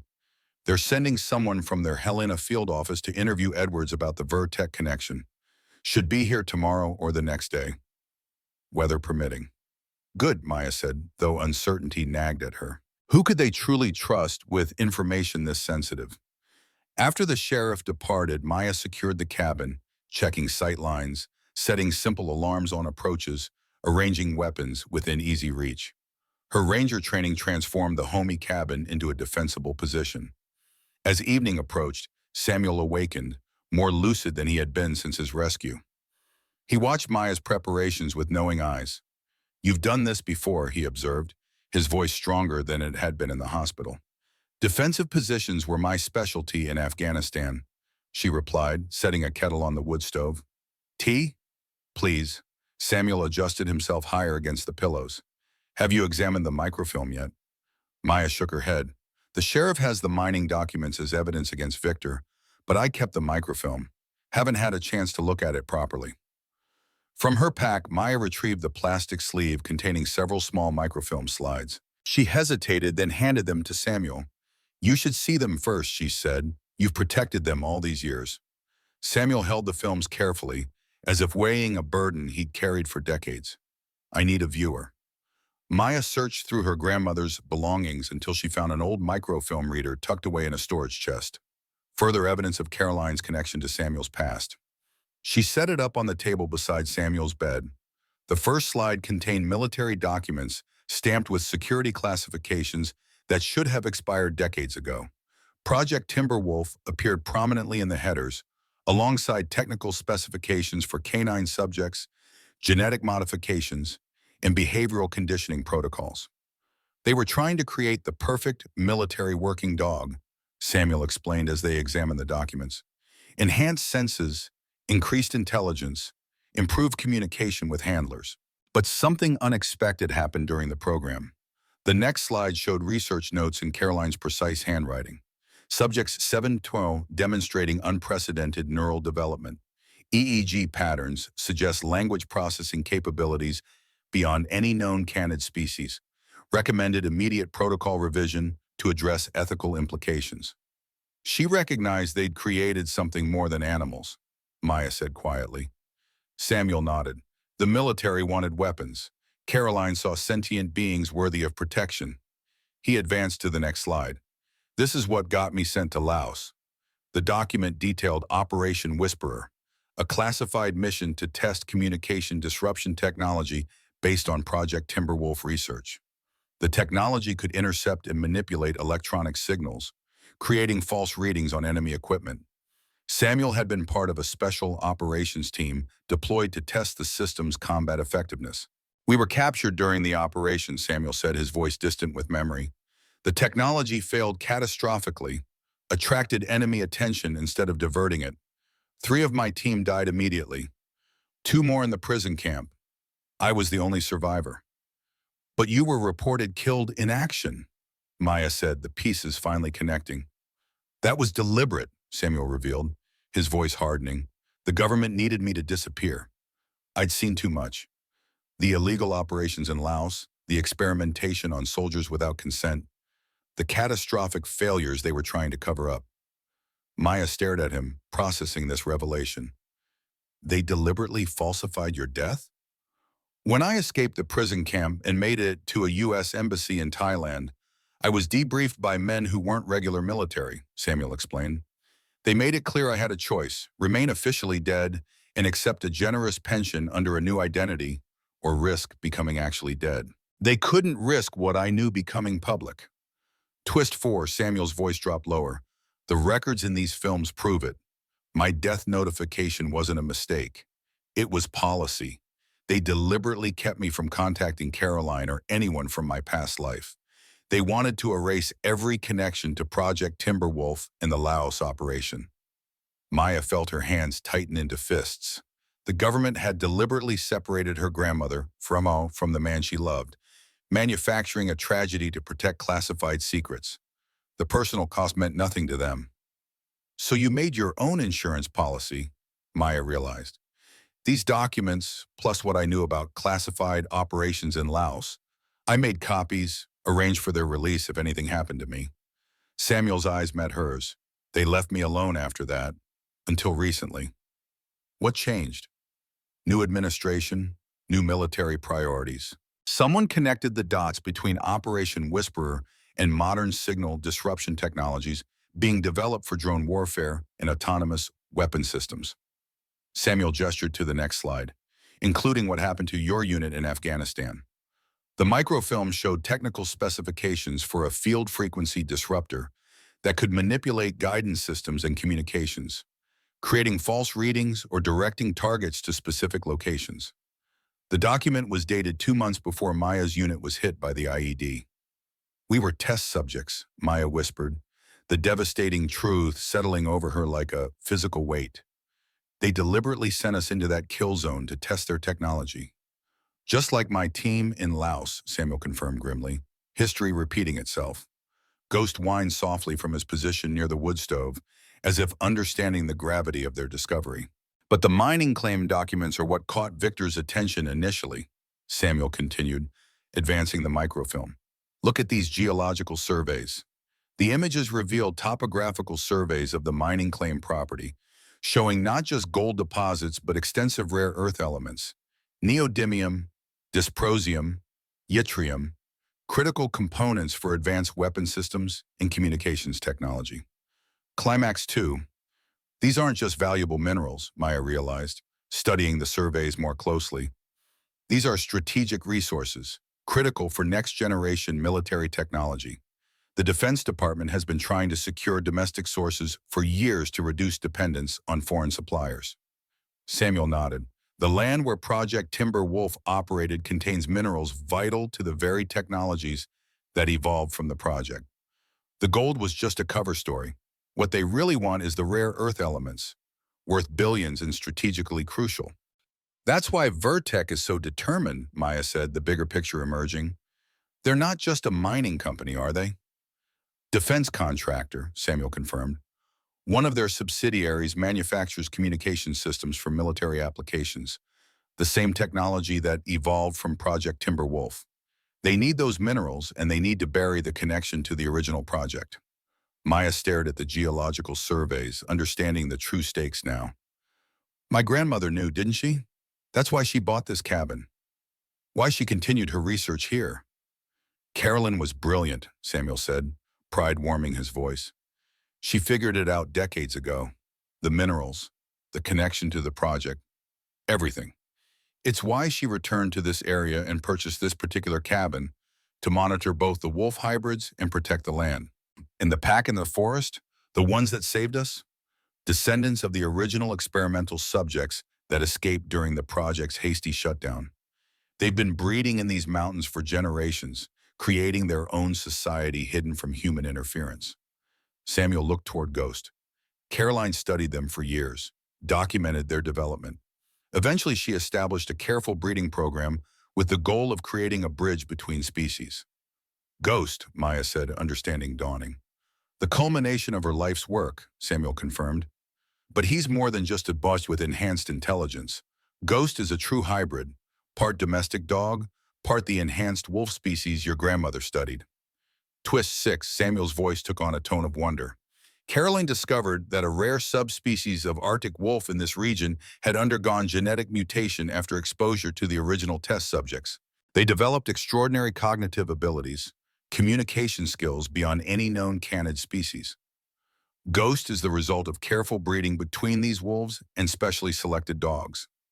Not just a companion animal, but a new kind of being, intelligent enough to understand complex situations, loyal enough to form bonds with humans, wild enough to survive in this wilderness. Ghost approached the bed, resting his chin on the mattress beside Samuel's hand. The old man stroked the husky's head gently. When Victor captured me, Ghost escaped. But he didn't just run blindly, he sought specific help. Samuel looked at Maya meaningfully. He found you, Caroline's granddaughter, the one person who might understand what was at stake. Maya studied Ghost with new appreciation, seeing him not just as an extraordinary dog, but as a living bridge between worlds, human and animal, domestic and wild, past and present. We need to protect all of this, she said firmly, not just for the evidence against Victor and Vertec, but for Ghost and the pack, for what my grandmother spent her life creating and preserving. Samuel nodded, exhaustion beginning to claim him again. Caroline would be proud of you, he murmured, as his eyes drifted closed. You have her determination. Maya tucked the blankets around him and dimmed the lights, leaving Samuel to rest while she continued securing the cabin. Ghost followed her, his intelligent gaze never leaving her face, as if he understood exactly how much had changed with these revelations. Maya's satellite phone buzzed shortly after midnight, an encrypted message from Torres. He was alive but in hiding.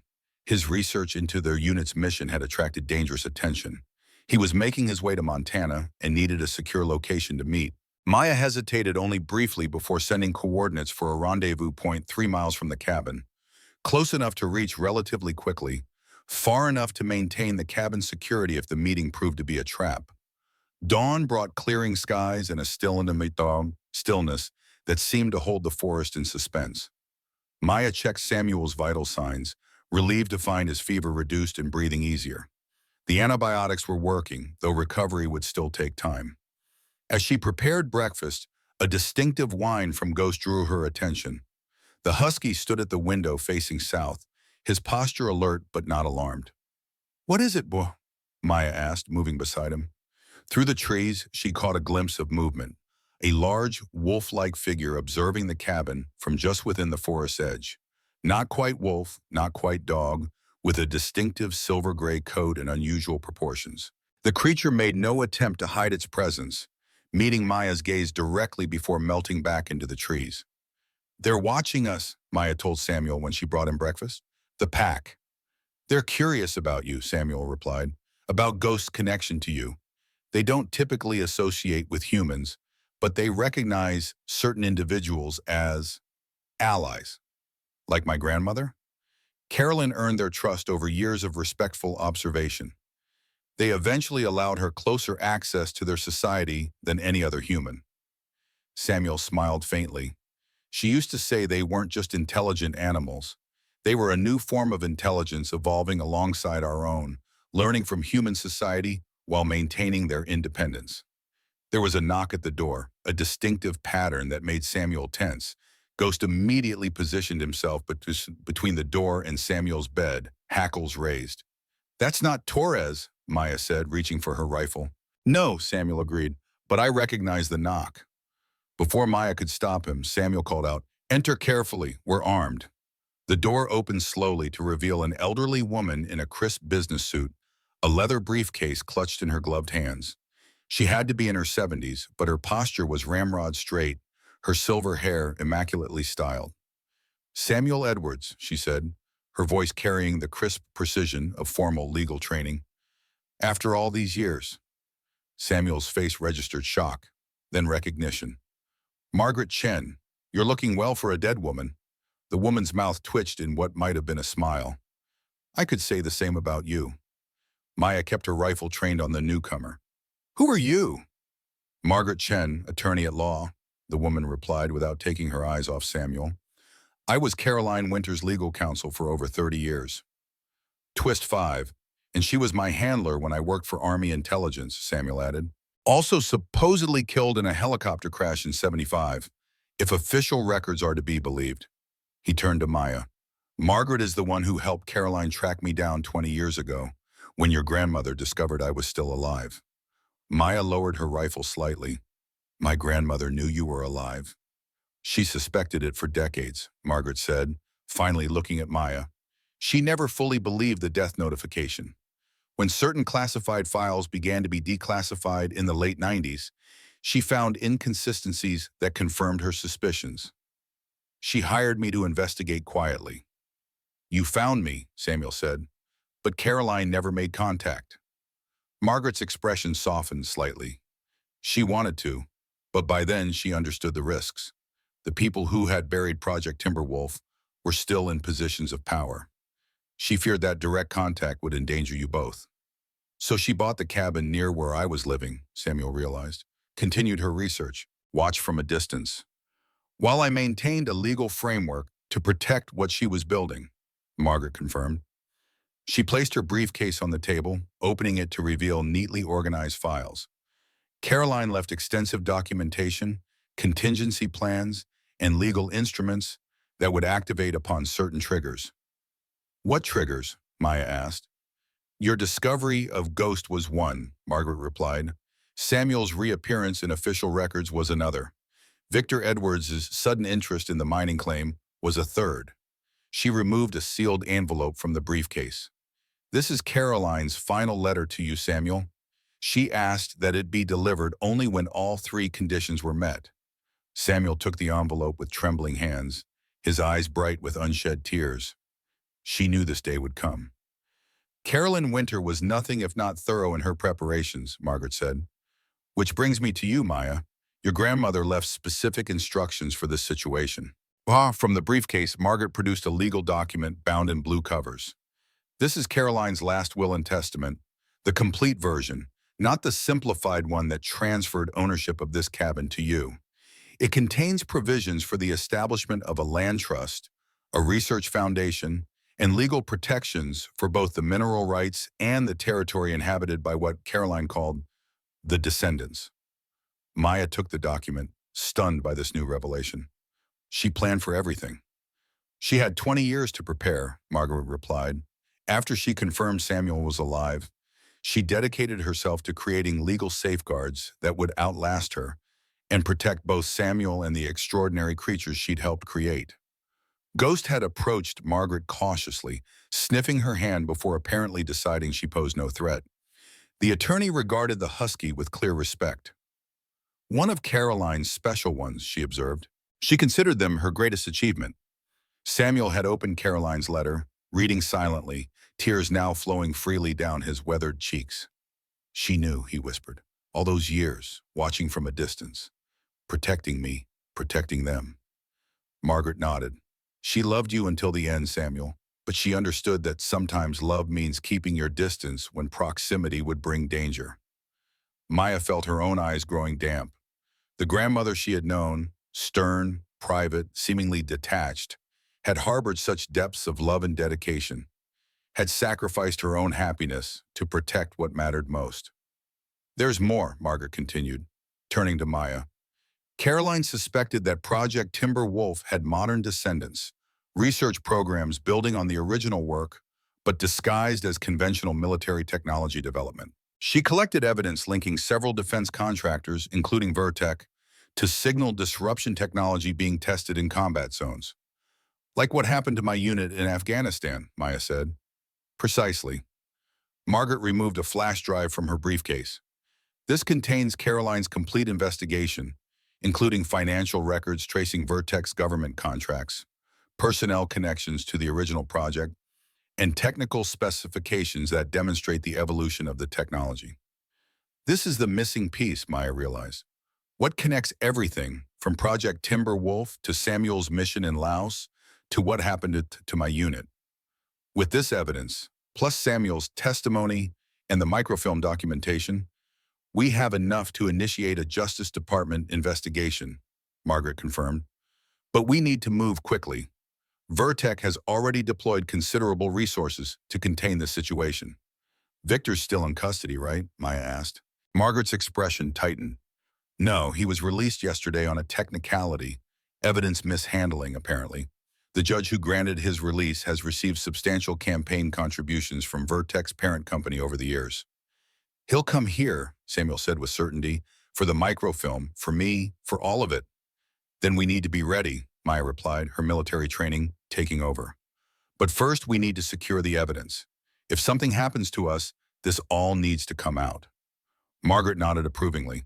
I've prepared secure channels for information release, news organizations, congressional oversight committees, judicial contacts. We just need to upload the complete evidence package. The satellite phone buzzed again. Torres, confirming he was approaching the rendezvous coordinates. Maya glanced at Ghost, who had returned to the window, watching the forest with increased alertness. I need to meet Torres, she told Samuel and Margaret. He has additional evidence about our unit in Afghanistan. With his testimony, we'll have a complete chain linking, past to present. I'll stay with Samuel, Margaret offered. We have much to discuss after 30 years.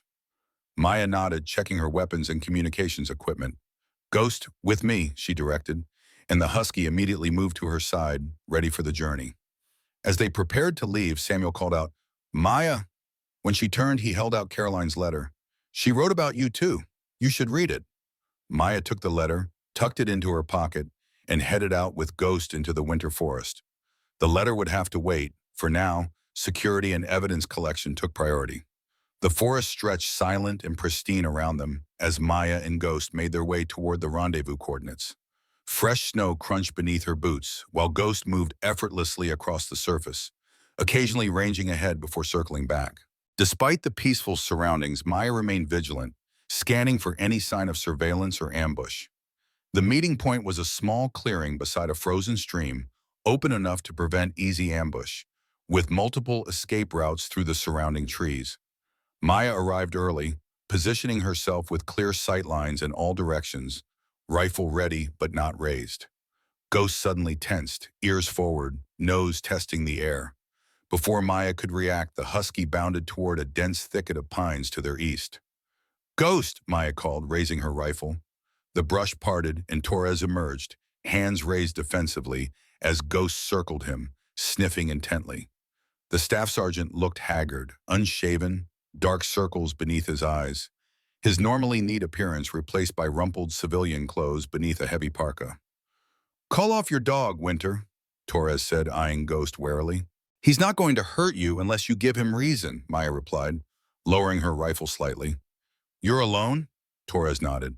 "Ditched my phone, credit cards, vehicle. Been hitchhiking, paying cash, staying off the grid. They're watching and everything." "Who's they?" "Military intelligence, FBI, counterterrorism, private contractors." Torres stepped into the clearing. "After I sent you those files, my apartment was searched. Someone followed me for days. Then a black SUV tried to run me off the road outside Billings." Ghost had completed his inspection of Torres and returned to Maya's side, no longer tense but still watchful. "You trust that animal?" Torres asked, noticing the husky's attentive posture. "With my life," Maya replied simply. "He's the reason I found Samuel Edwards." She gave Torres a concise summary of recent events: finding Ghost, discovering Samuel, the connection to her grandmother, the attempt on Samuel's life at the hospital, and the revelations from the microfilm. Torres listened without interruption, his expression darkening. "Jesus, Winter, this goes deeper than I imagined. I thought we were looking at a cover-up of a mission gone wrong, not decades of black operations and corporate conspiracy." "I need to know what you found about our unit," Maya said. "The specifics." Torres reached into his jacket, retrieving a flash drive. "Everything's here. Mission orders that don't match the official record. Equipment testing schedules for the day of the attack. Communications logs with unexplained gaps. And this," he handed Maya a folded sheet of paper. It contained a list of names, military personnel assigned to observe their mission remotely, including one that made Maya's blood run cold. "Victor Edwards, technical consultant." "Samuel's nephew was involved in what happened to us?" Maya whispered. "Looks that way," Torres confirmed grimly. "He's been consulting on signal disruption technology for years. The paper trail connects him to 3 separate incidents where units testing new guidance systems encountered unexpected enemy contact. He sacrificed American soldiers to test his technology," Maya said, anger building in her chest. "Just like Samuel's team in Laos decades earlier." Ghost whined softly, pressing against Maya's leg as if sensing her distress. "What's the plan now?" Torres asked. "We can't exactly walk into the Pentagon and accuse them of using U.S. soldiers as test subjects." "We don't have to," Maya replied. "Carolyn's attorney is at the cabin. She set up secure channels to release all the evidence. Congressional committees, journalists, judicial contacts. We just need to compile everything and upload it." As they discussed strategy, Ghost suddenly stiffened, ears alert, a low growl building in his throat. Maya immediately raised her rifle, scanning the surrounding forest. "We're not alone," she whispered. Torres drew his sidearm, moving back to back with Maya. "How many?" "Unknown." Ghost senses something. The husky was facing west, hackles raised, his growl deepening. Maya followed his gaze but saw nothing through the dense trees. Then she heard it. The faint crunch of snow beneath heavy boots, multiple sets. Professional operators trying to move quietly but hampered by the conditions. "Ambush," Torres hissed. "We need to move, now." They retreated eastward, using the trees for cover. Ghost led the way, moving with urgent purpose through the underbrush. Maya sensed rather than saw their pursuers changing direction to intercept. At least 3 individuals, possibly more, coordinating their movements with tactical precision. "They're hurting us," Maya realized as they approached a steep ravine that would force them to either double back or descend into vulnerable terrain.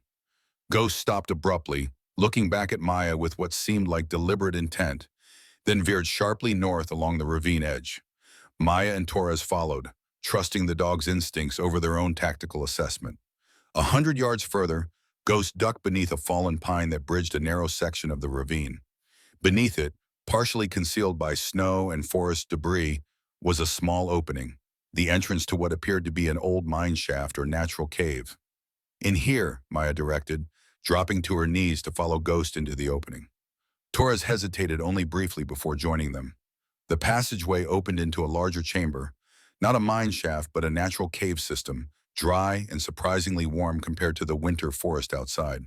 Ghost moved confidently through the darkness, his white coat barely visible in the dim light filtering from the entrance. "You think they saw us enter?" Torres whispered, pressing himself against the rough stone wall. Unlikely. The entrance is well concealed, and we left minimal tracks. Maya retrieved a small tactical flashlight from her pocket, keeping the beam pointed downward to minimize light escape. Ghost knew this was here. He deliberately led us to it. The cave extended deeper than expected, revealing a network of interconnected chambers. In one of the larger spaces, Maya's flashlight illuminated something unexpected. Old camping equipment, research gear, and metal storage containers stacked against the far wall. Someone's been using this place, Torres observed, examining the equipment. Maya approached one of the containers, finding it unlocked. Inside were notebooks, maps, and research materials, all in her grandmother's distinctive handwriting.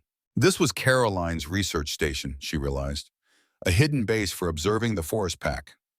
The notebooks contain years of detailed observations, pack movements, behaviors, communication patterns, genetic analysis. Carolyn had documented the evolution of the wolf hybrids with scientific precision and growing wonder at their developing intelligence. They waited in tense silence for nearly an hour, listening for any sound of pursuit. Eventually, Ghost relaxed his vigilant posture, moving deeper into the cave to rejoin them, a silent signal that the immediate danger had passed. "We should head back," Torres said. "Samuel and your lawyer friend might be in danger if those operatives are Vertex security." Maya nodded, gathering the most crucial evidence from Caroline's research station. As they prepared to leave, Ghost suddenly tensed again, but not with alarm. His ears perked forward, head tilted as if listening to something beyond human perception. From the cave entrance came a soft whine, similar to Ghost's but distinctly different. Ghost responded with a quiet bark, and moments later, a second husky appeared in the chamber, nearly identical to Ghost but with subtle differences in markings. "Another one?" Torres asked in disbelief. Caroline's legacy, Maya realized. Ghost isn't the only one she created. The second husky approached Maya without fear, allowing her to examine the collar hidden beneath its thick fur. The tag read Shadow, another of Caroline's special hybrids. "I think it's trying to tell us something," Maya said as Shadow pawed anxiously at the ground, then turned toward the exit. "Maybe we should follow it," Torres suggested.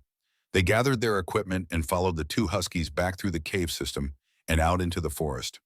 The pursuit team was nowhere in sight, but Maya maintained careful vigilance as they navigated back toward the cabin. Shadow led them on a circuitous route, avoiding open areas and keeping to dense underbrush where they would be difficult to spot. Ghost remained close to Maya, occasionally exchanging what appeared to be deliberate signals with his counterpart. As they approached the clearing around the cabin, Maya felt a growing sense of unease. There were no visible threats, but something felt wrong. "Hold up," she whispered to Torres. "Something's not right." Both huskies had stopped, ears forward, bodies rigid with tension. From their position at the forest edge, Maya could see the cabin appeared undisturbed. Smoke rising from the chimney, no signs of forced entry or combat. "I don't see anything," Torres said, scanning through his binocular. "That's what bothers me," Maya replied. "Margaret's rental car is gone, and there are no fresh footprints around the cabin. Someone's been very careful to leave no trace." They watched for 20 minutes, observing every detail of the cabin and surrounding area. No movement was visible inside. No shadows past the windows. No sounds carried across the clearing. "We need to get closer," Maya finally decided. "Stay in the tree line.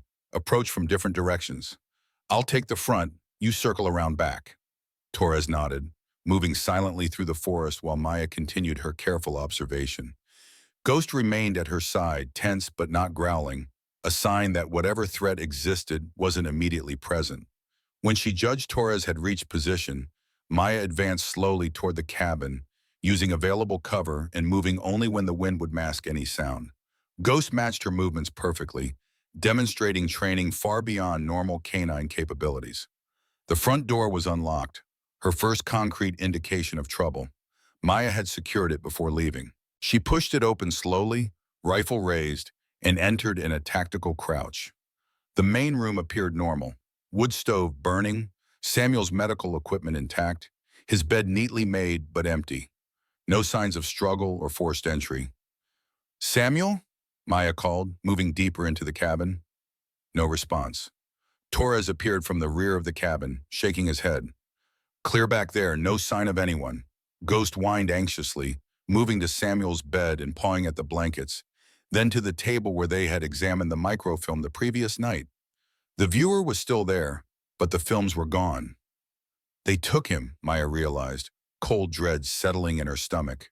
And the evidence. A thorough search of the cabin revealed nothing useful. No signs of who had taken Samuel or where they might have gone. The only unusual detail was the absence of a struggle or forced entry. He went willingly, Torres concluded, or someone he trusted convinced him to go. Margaret? Maya wondered aloud. Could she be compromised? Or forced to cooperate, Torres suggested. If they threatened Samuel?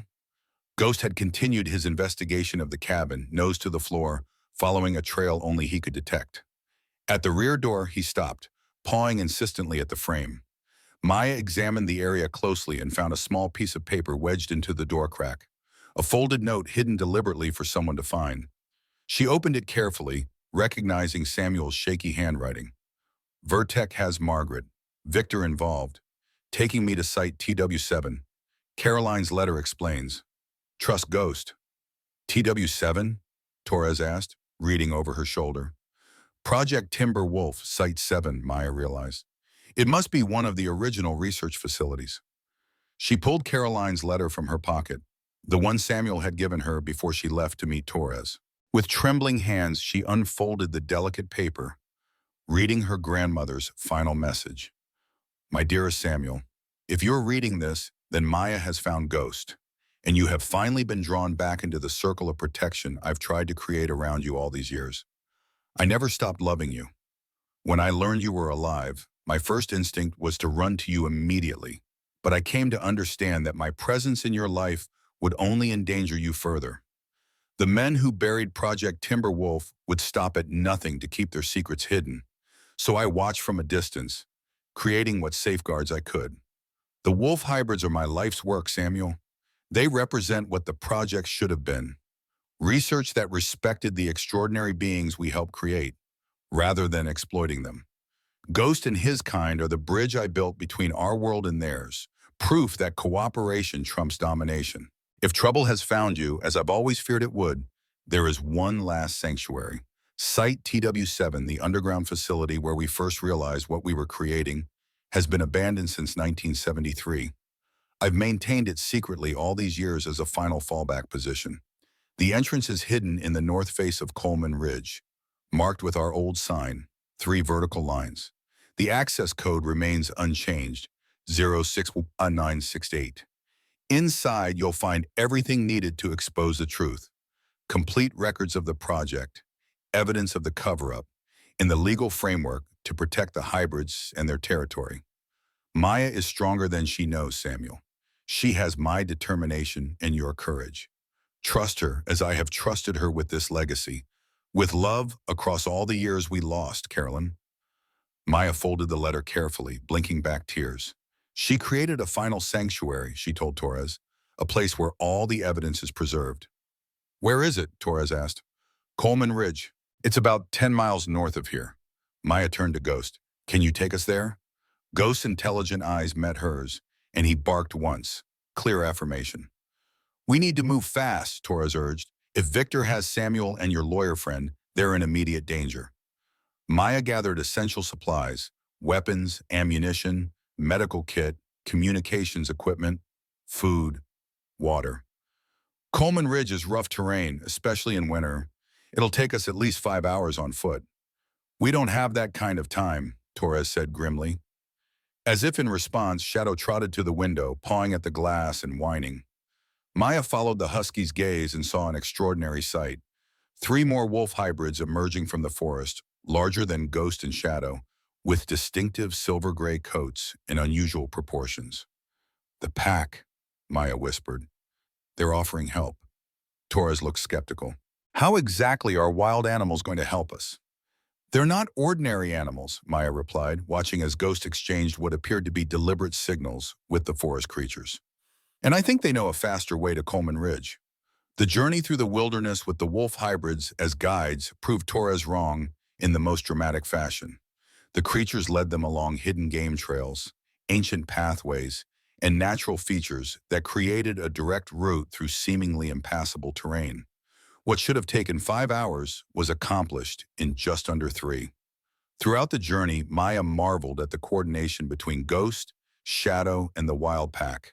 The clear communication, the deliberate scouting patterns, the way they adapted their pace to accommodate the humans' limitations. This was not the behavior of animals, but of intelligent beings with purpose and planning. Coleman Ridge loomed before them as afternoon light began to fade, a craggy limestone formation rising above the surrounding forest. The wolf hybrids led them to the north face, where weathered rock gave way to a steep slope covered in dense pines. "I don't see any entrance," Torres said, scanning the ridgeline. Ghost and Shadow moved confidently to a particular section of rock face, partially concealed by overgrown vegetation. Maya followed, pushing aside decades of accumulated growth to reveal 3 vertical lines carved into the stone. Caroline's marker. "This is it," she confirmed, running her fingers over the weathered symbol. "But I don't see a door or entrance."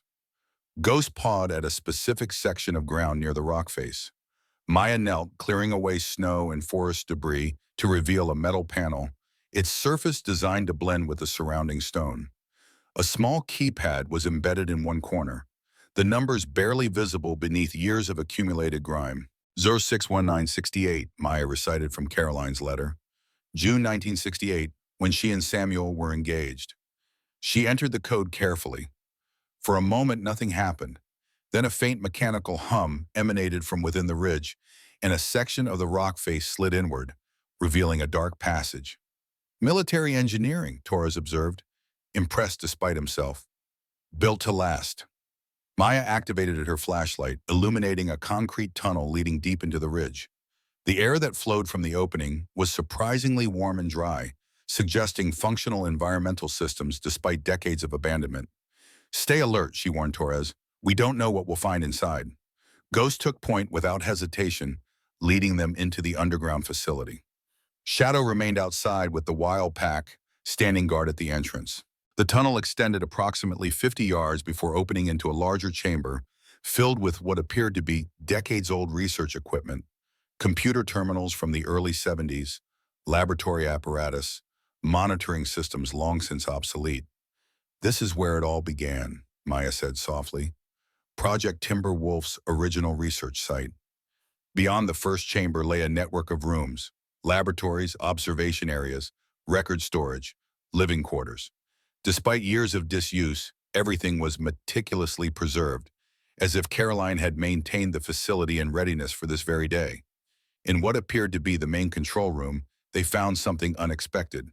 Modern computer equipment interfaced with the original systems, creating a functional hybrid of old and new technology.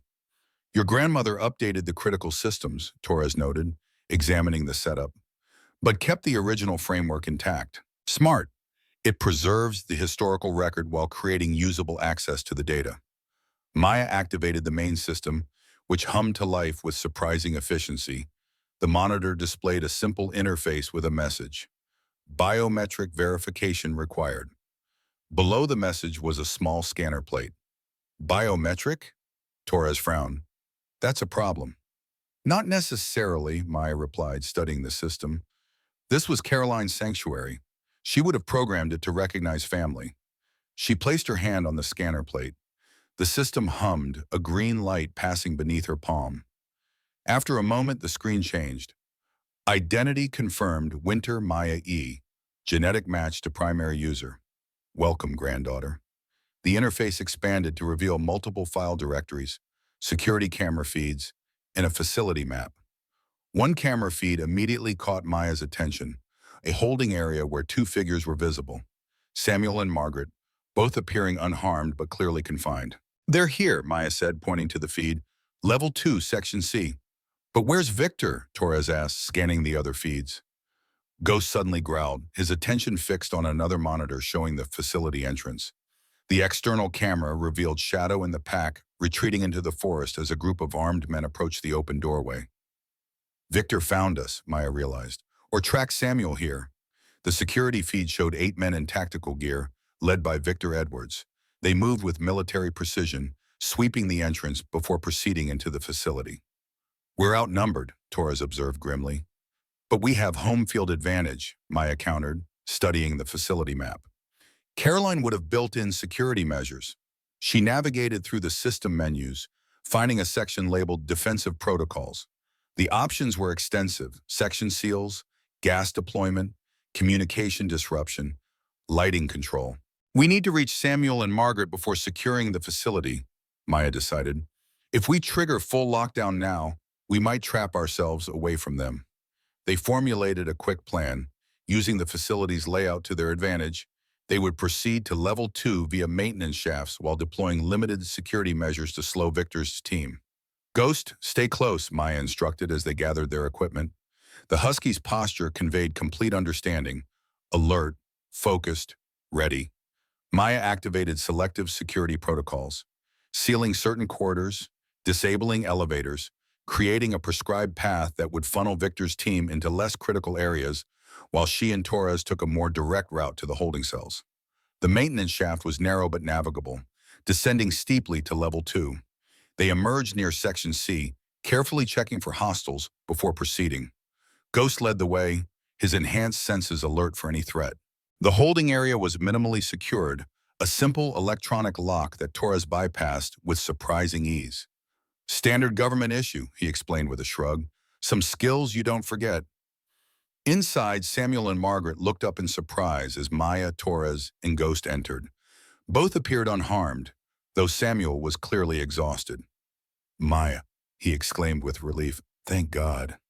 Are you both all right? Maya asked, quickly checking them for injuries. We're fine, Margaret assured her. Victor's men were professionals. No unnecessary roughness. Victor brought us here demanding access to the main systems, Samuel explained.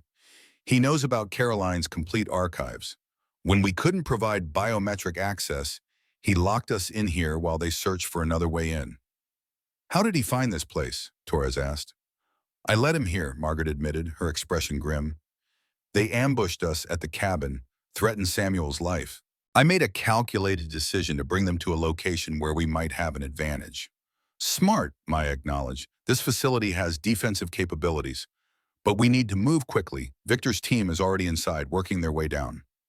What's the plan? Samuel asked, struggling to his feet with Margaret's assistance. Get you both to safety, secure the evidence, then deal with Victor, Maya replied. The main computer room has what we need. Ghost suddenly tensed, ears forward, a low growl building in his throat. Maya immediately raised her rifle, motioning the others to silence. Footsteps approached in the corridor outside. Multiple sets, moving with tactical discipline. They're here, Torres whispered, positioning himself beside the door, sidearm ready. Maya made a swift decision. Back into the maintenance shaft. Now. They retreated to the narrow passage they'd used to reach the holding area. Maya sealed the access panel behind them just as Victor's team breached the holding room. Through the thin metal of the panel, they could hear Victor's angry shout. Find them! They can't have gone far! The maintenance shaft network provided a direct route to the facility's core, the central computer room where Caroline had maintained her most crucial records. They moved as quickly as Samuel's condition allowed, Ghost leading the way with unerring confidence through the labyrinthine passages. Victor doesn't just want the evidence destroyed, Margaret explained as they traveled. He's after the rare earth mineral deposits. Vertec has already secured mining rights to adjacent properties, but the original Project Timberwolf site contains the richest concentration. The strategic minerals, Maya recalled from the geological surveys, critical for next-generation military technology. Worth billions on the open market, Margaret confirmed, but priceless in terms of national security. Whoever controls those deposits has leverage over defense systems development for decades to come. They reached the central computer room through a maintenance access panel, bypassing the main entrance that Victor's team would likely target. The room was the heart of the facility, a circular chamber filled with both vintage and modern equipment, multiple workstations surrounding a central processing core. Maya immediately went to the main terminal, using her biometric access to unlock the system's highest security protocols. What exactly are we looking for? Torres asked, securing the room's access points. Caroline's insurance policy, Samuel replied. Everything she compiled over decades. Project Timberwolf records, evidence of the military using soldiers as test subjects. geological surveys of the strategic minerals, documentation of the wolf hybrid's extraordinary development. Maya navigated through the system directories following an organizational logic that somehow felt familiar, as if Caroline had structured it specifically for her granddaughter to find.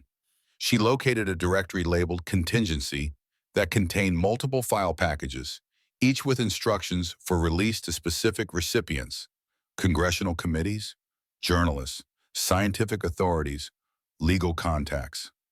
"This is it," she confirmed. "Everything we need to expose the truth and protect the land." Ghost suddenly barked, a sharp, urgent sound. Moments later, the facility's emergency lighting activated as main power was cut. "Victor's trying to shut us down," Torres realized. "Too late," Maya replied, initiating the file transfer protocols. "Caroline built in redundancies. Even without main power, the system will complete the uploads to secure servers." The computer indicated transfer progress: 23%, 24%, 25%. "This will take too long," Margaret said anxiously. "Victor's team will find us before it completes." "Then we need to buy time," Maya decided. "Torres, help Samuel and Margaret barricade this room. I'll lead them away." "Like hell you will," Torres objected. "That's suicide against 8 trained operatives." "I won't be alone," Maya replied, looking at Ghost. "And I know this facility's layout now." Climax 3. Before Torres could argue further, gunfire erupted in the corridor outside. Victor's team attempting to breach the computer room's main entrance. The barricade held, but it wouldn't last long against determined assault. Maya accessed the facility's defensive systems from a secondary terminal. "I'm going to seal you in here," she told the others. "The transfer will complete, and the evidence will be secure. Ghost and I will lead them away, then circle back." "Maya, don't," Samuel began. "Trust me," she interrupted. "Trust Ghost." With that, she and Ghost slipped back into the maintenance shaft, sealing it behind them. Maya activated selective security protocols, reinforcing the computer room's defenses while creating a deliberate trail leading away from it. She and Ghost emerged on level 1, deliberately making enough noise to attract attention. It worked. 2 of Victor's operatives immediately reported her position, and pursuit began. What followed was a tactical game of cat and mouse through the facility's corridors and chambers. Maya used her ranger training and Ghost's extraordinary abilities to maximum advantage, setting ambushes, creating diversions, separating the pursuit team into manageable units. One by one, she neutralized Victor's men, non-lethally where possible, with carefully placed shots to incapacitate when necessary. Ghost proved himself far more than a companion animal, demonstrating combat abilities that no ordinary dog could possess, anticipating threats, creating diversions, even directly engaging one operative who cornered Maya in a narrow passageway. After 20 minutes of calculated warfare, Maya had reduced Victor's team to just 3 operational members, Victor himself and 2 remaining security personnel. They had retreated to the facility entrance, regrouping and reassessing. Maya watched them from concealment, Ghost silent beside her. The computer system transfer would be nearly complete by now. She needed to contain the remaining threat until the evidence was secure. "Winter," Victor's voice echoed through the corridor. "This doesn't have to end badly for everyone. There's room for negotiation here." Maya remained silent, observing their positions, planning her next move. "Your grandmother understood the value of what's at stake," Victor continued. "She protected these resources for decades. But times have changed. These minerals are critical for national defense. They can't remain buried under a wildlife sanctuary." Ghost tensed beside Maya, ears forward, sensing something she couldn't perceive. Following his gaze, she noticed movement in the shadows behind Victor's position, a silvery form slipping silently through a ventilation shaft that connected to the surface. Shadow had entered the facility, followed by 2 of the larger wolf hybrids from the forest pack. They positioned themselves with strategic precision, unseen by Victor and his remaining men. Maya understood immediately. Ghost had somehow communicated their situation to his counterparts outside. The pack had come to help finish this. She decided to keep Victor talking while the wolf hybrids moved into position. "Those minerals belong to the rightful owners of the land," she called out, deliberately drawing attention away from the approaching creatures. Samuel Edwards and Carolyn Winters heirs. Not Vertec, not the military-industrial complex. Don't be naive, Victor replied, his voice carrying an edge of desperation now. This is bigger than property rights. These resources are vital for defense technology that will protect American lives. The way you protected American lives in Afghanistan, Maya challenged, by deliberately sending my unit into an IED kill zone to test your signal disruption technology? That struck a nerve. Acceptable losses for the greater good, Victor snapped. The technology we developed has saved far more lives than it cost. That wasn't your decision to make, Maya replied, her voice hard with controlled fury. Those were my soldiers, my friends, who died for your field test. As she kept Victor engaged, the wolf hybrids moved into perfect flanking positions. Maya caught Ghost's eye, some unspoken communication passing between them. She nodded once and Ghost responded with a soft whine of acknowledgement. Enough talk, Victor finally declared. Find her and finish this, he ordered his remaining men. That was the moment Maya had been waiting for. She fired a single shot, not at Victor or his men, but at the emergency sprinkler system above them. Water cascaded down, creating momentary confusion. In that instant, Ghost gave a sharp bark, the signal to attack. The wolf hybrids launched from their hidden positions with coordinated precision. Shadow took down one operative with a leap to the throat, while the two larger hybrids flanked Victor and his remaining guard. Maya emerged from cover, rifle trained on Victor, who now stood frozen in shock as the wolf hybrids held his last man pinned to the ground. Call them off, Victor demanded, reaching slowly for his sidearm. I don't control them, Maya replied calmly. They make their own decisions, but I'd strongly advise against drawing that weapon. Victor's hand froze, his eyes darting between Maya and the magnificent creatures that had so effortlessly neutralized his security team. For the first time at Heartland, genuine fear showed on his face as he confronted the living legacy of Project Timberwolf. Beings with the intelligence to coordinate complex tactical maneuvers, the physical abilities to execute them flawlessly, and the autonomy to choose their own actions. What are they? He whispered. The future you tried to bury, Maya answered. The truth about what Project Timberwolf really created. At that moment, Torres, Samuel, and Margaret emerged from the lower level, the computer room's task complete. It's done, Torres confirmed. The evidence is out. All of it. Congressional oversight committees, major news organizations, judicial contacts. There's no putting this genie back in the bottle. Victor's shoulders slumped in defeat as he realized the full extent of his failure. Not only had he lost the chance to secure the strategic minerals, but the truth about Project Timberwolf, the illegal operations in Laos, and the Afghanistan field tests was now exposed to the world. You have no idea what you've done, he said bitterly. I know exactly what I've done, Maya replied. Honored my grandmother's legacy, protected what she spent her life preserving.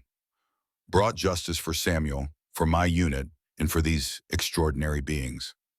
As if understanding her words, the wolf hybrids relaxed their aggressive postures, though they maintained vigilant watch over the subdued operatives.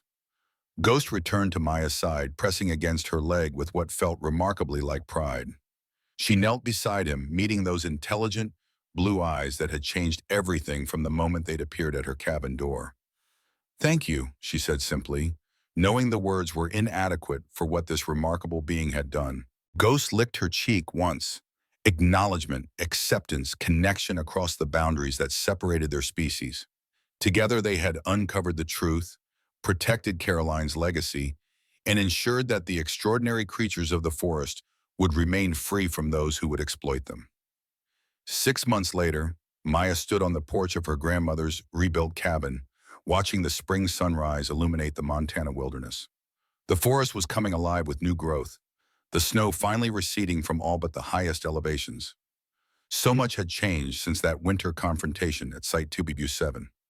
Victor Edwards and several high-ranking military officials now faced federal charges for their roles in using soldiers as unwitting test subjects. Vertex government contracts had been suspended, pending multiple investigations. The rare earth mineral deposits that had sparked the conflict were now protected under a special conservation designation, managed by a trust established in Caroline and Samuel's names. Most importantly, the territory inhabited by the wolf hybrids had been designated a restricted research preserve, with strict protocols protecting the extraordinary creatures from exploitation or interference. Ghost appeared from the tree line, accompanied by Shadow. The two huskies approached the cabin with unhurried confidence, followed at a distance by several of the larger wolf hybrids, the pack maintaining their cautious alliance with the humans they had chosen to trust.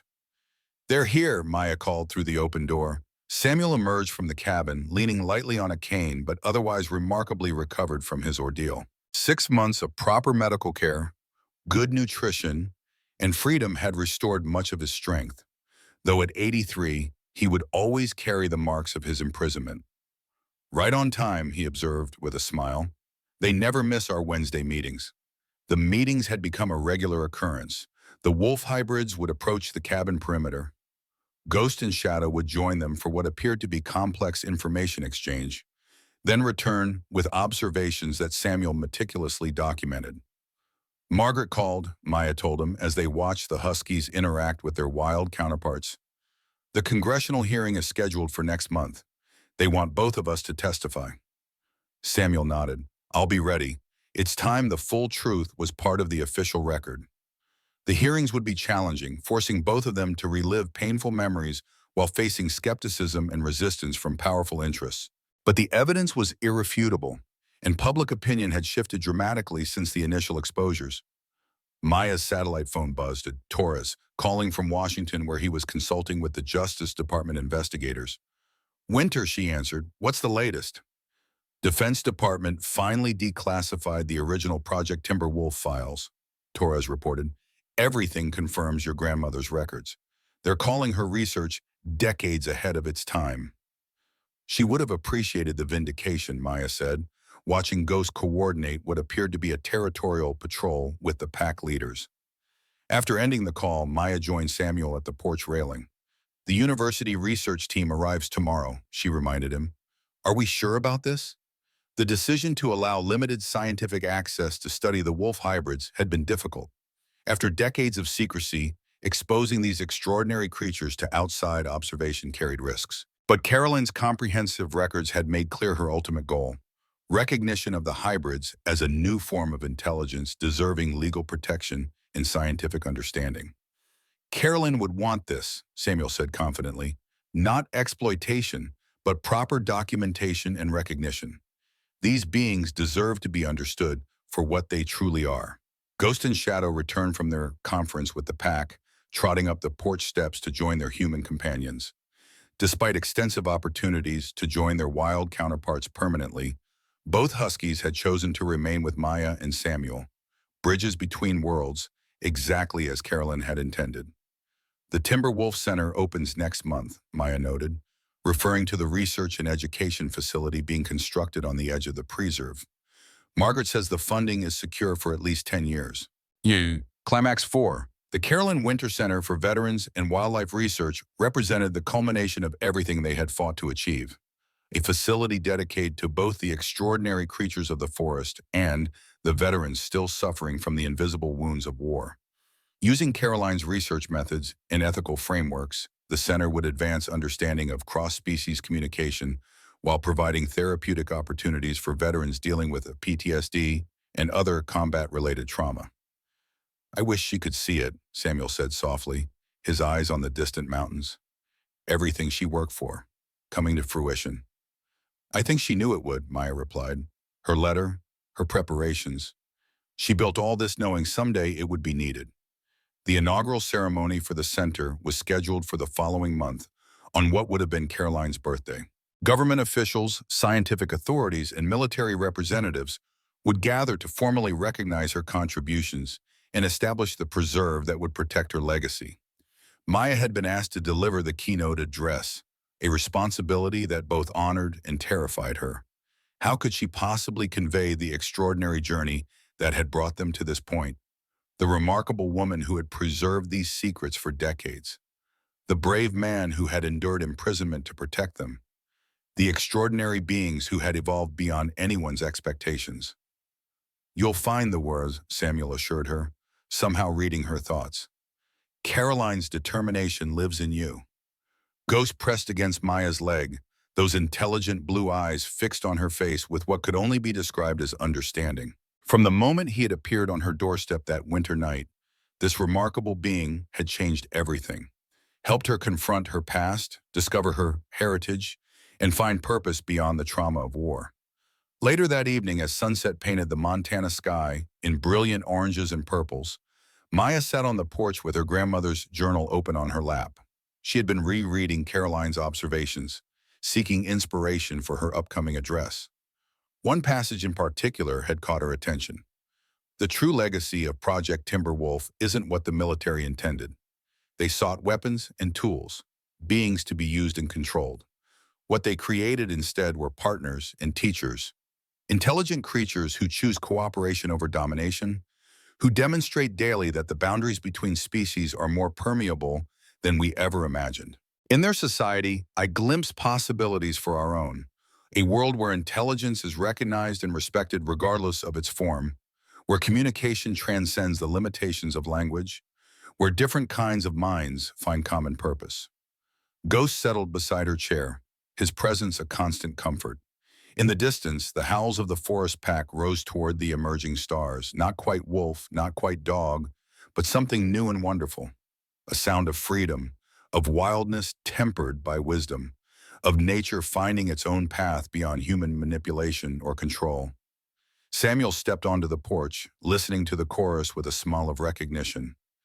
"Caroline's legacy," he said softly. "And ours," Maya added, placing her hand on Ghost's head.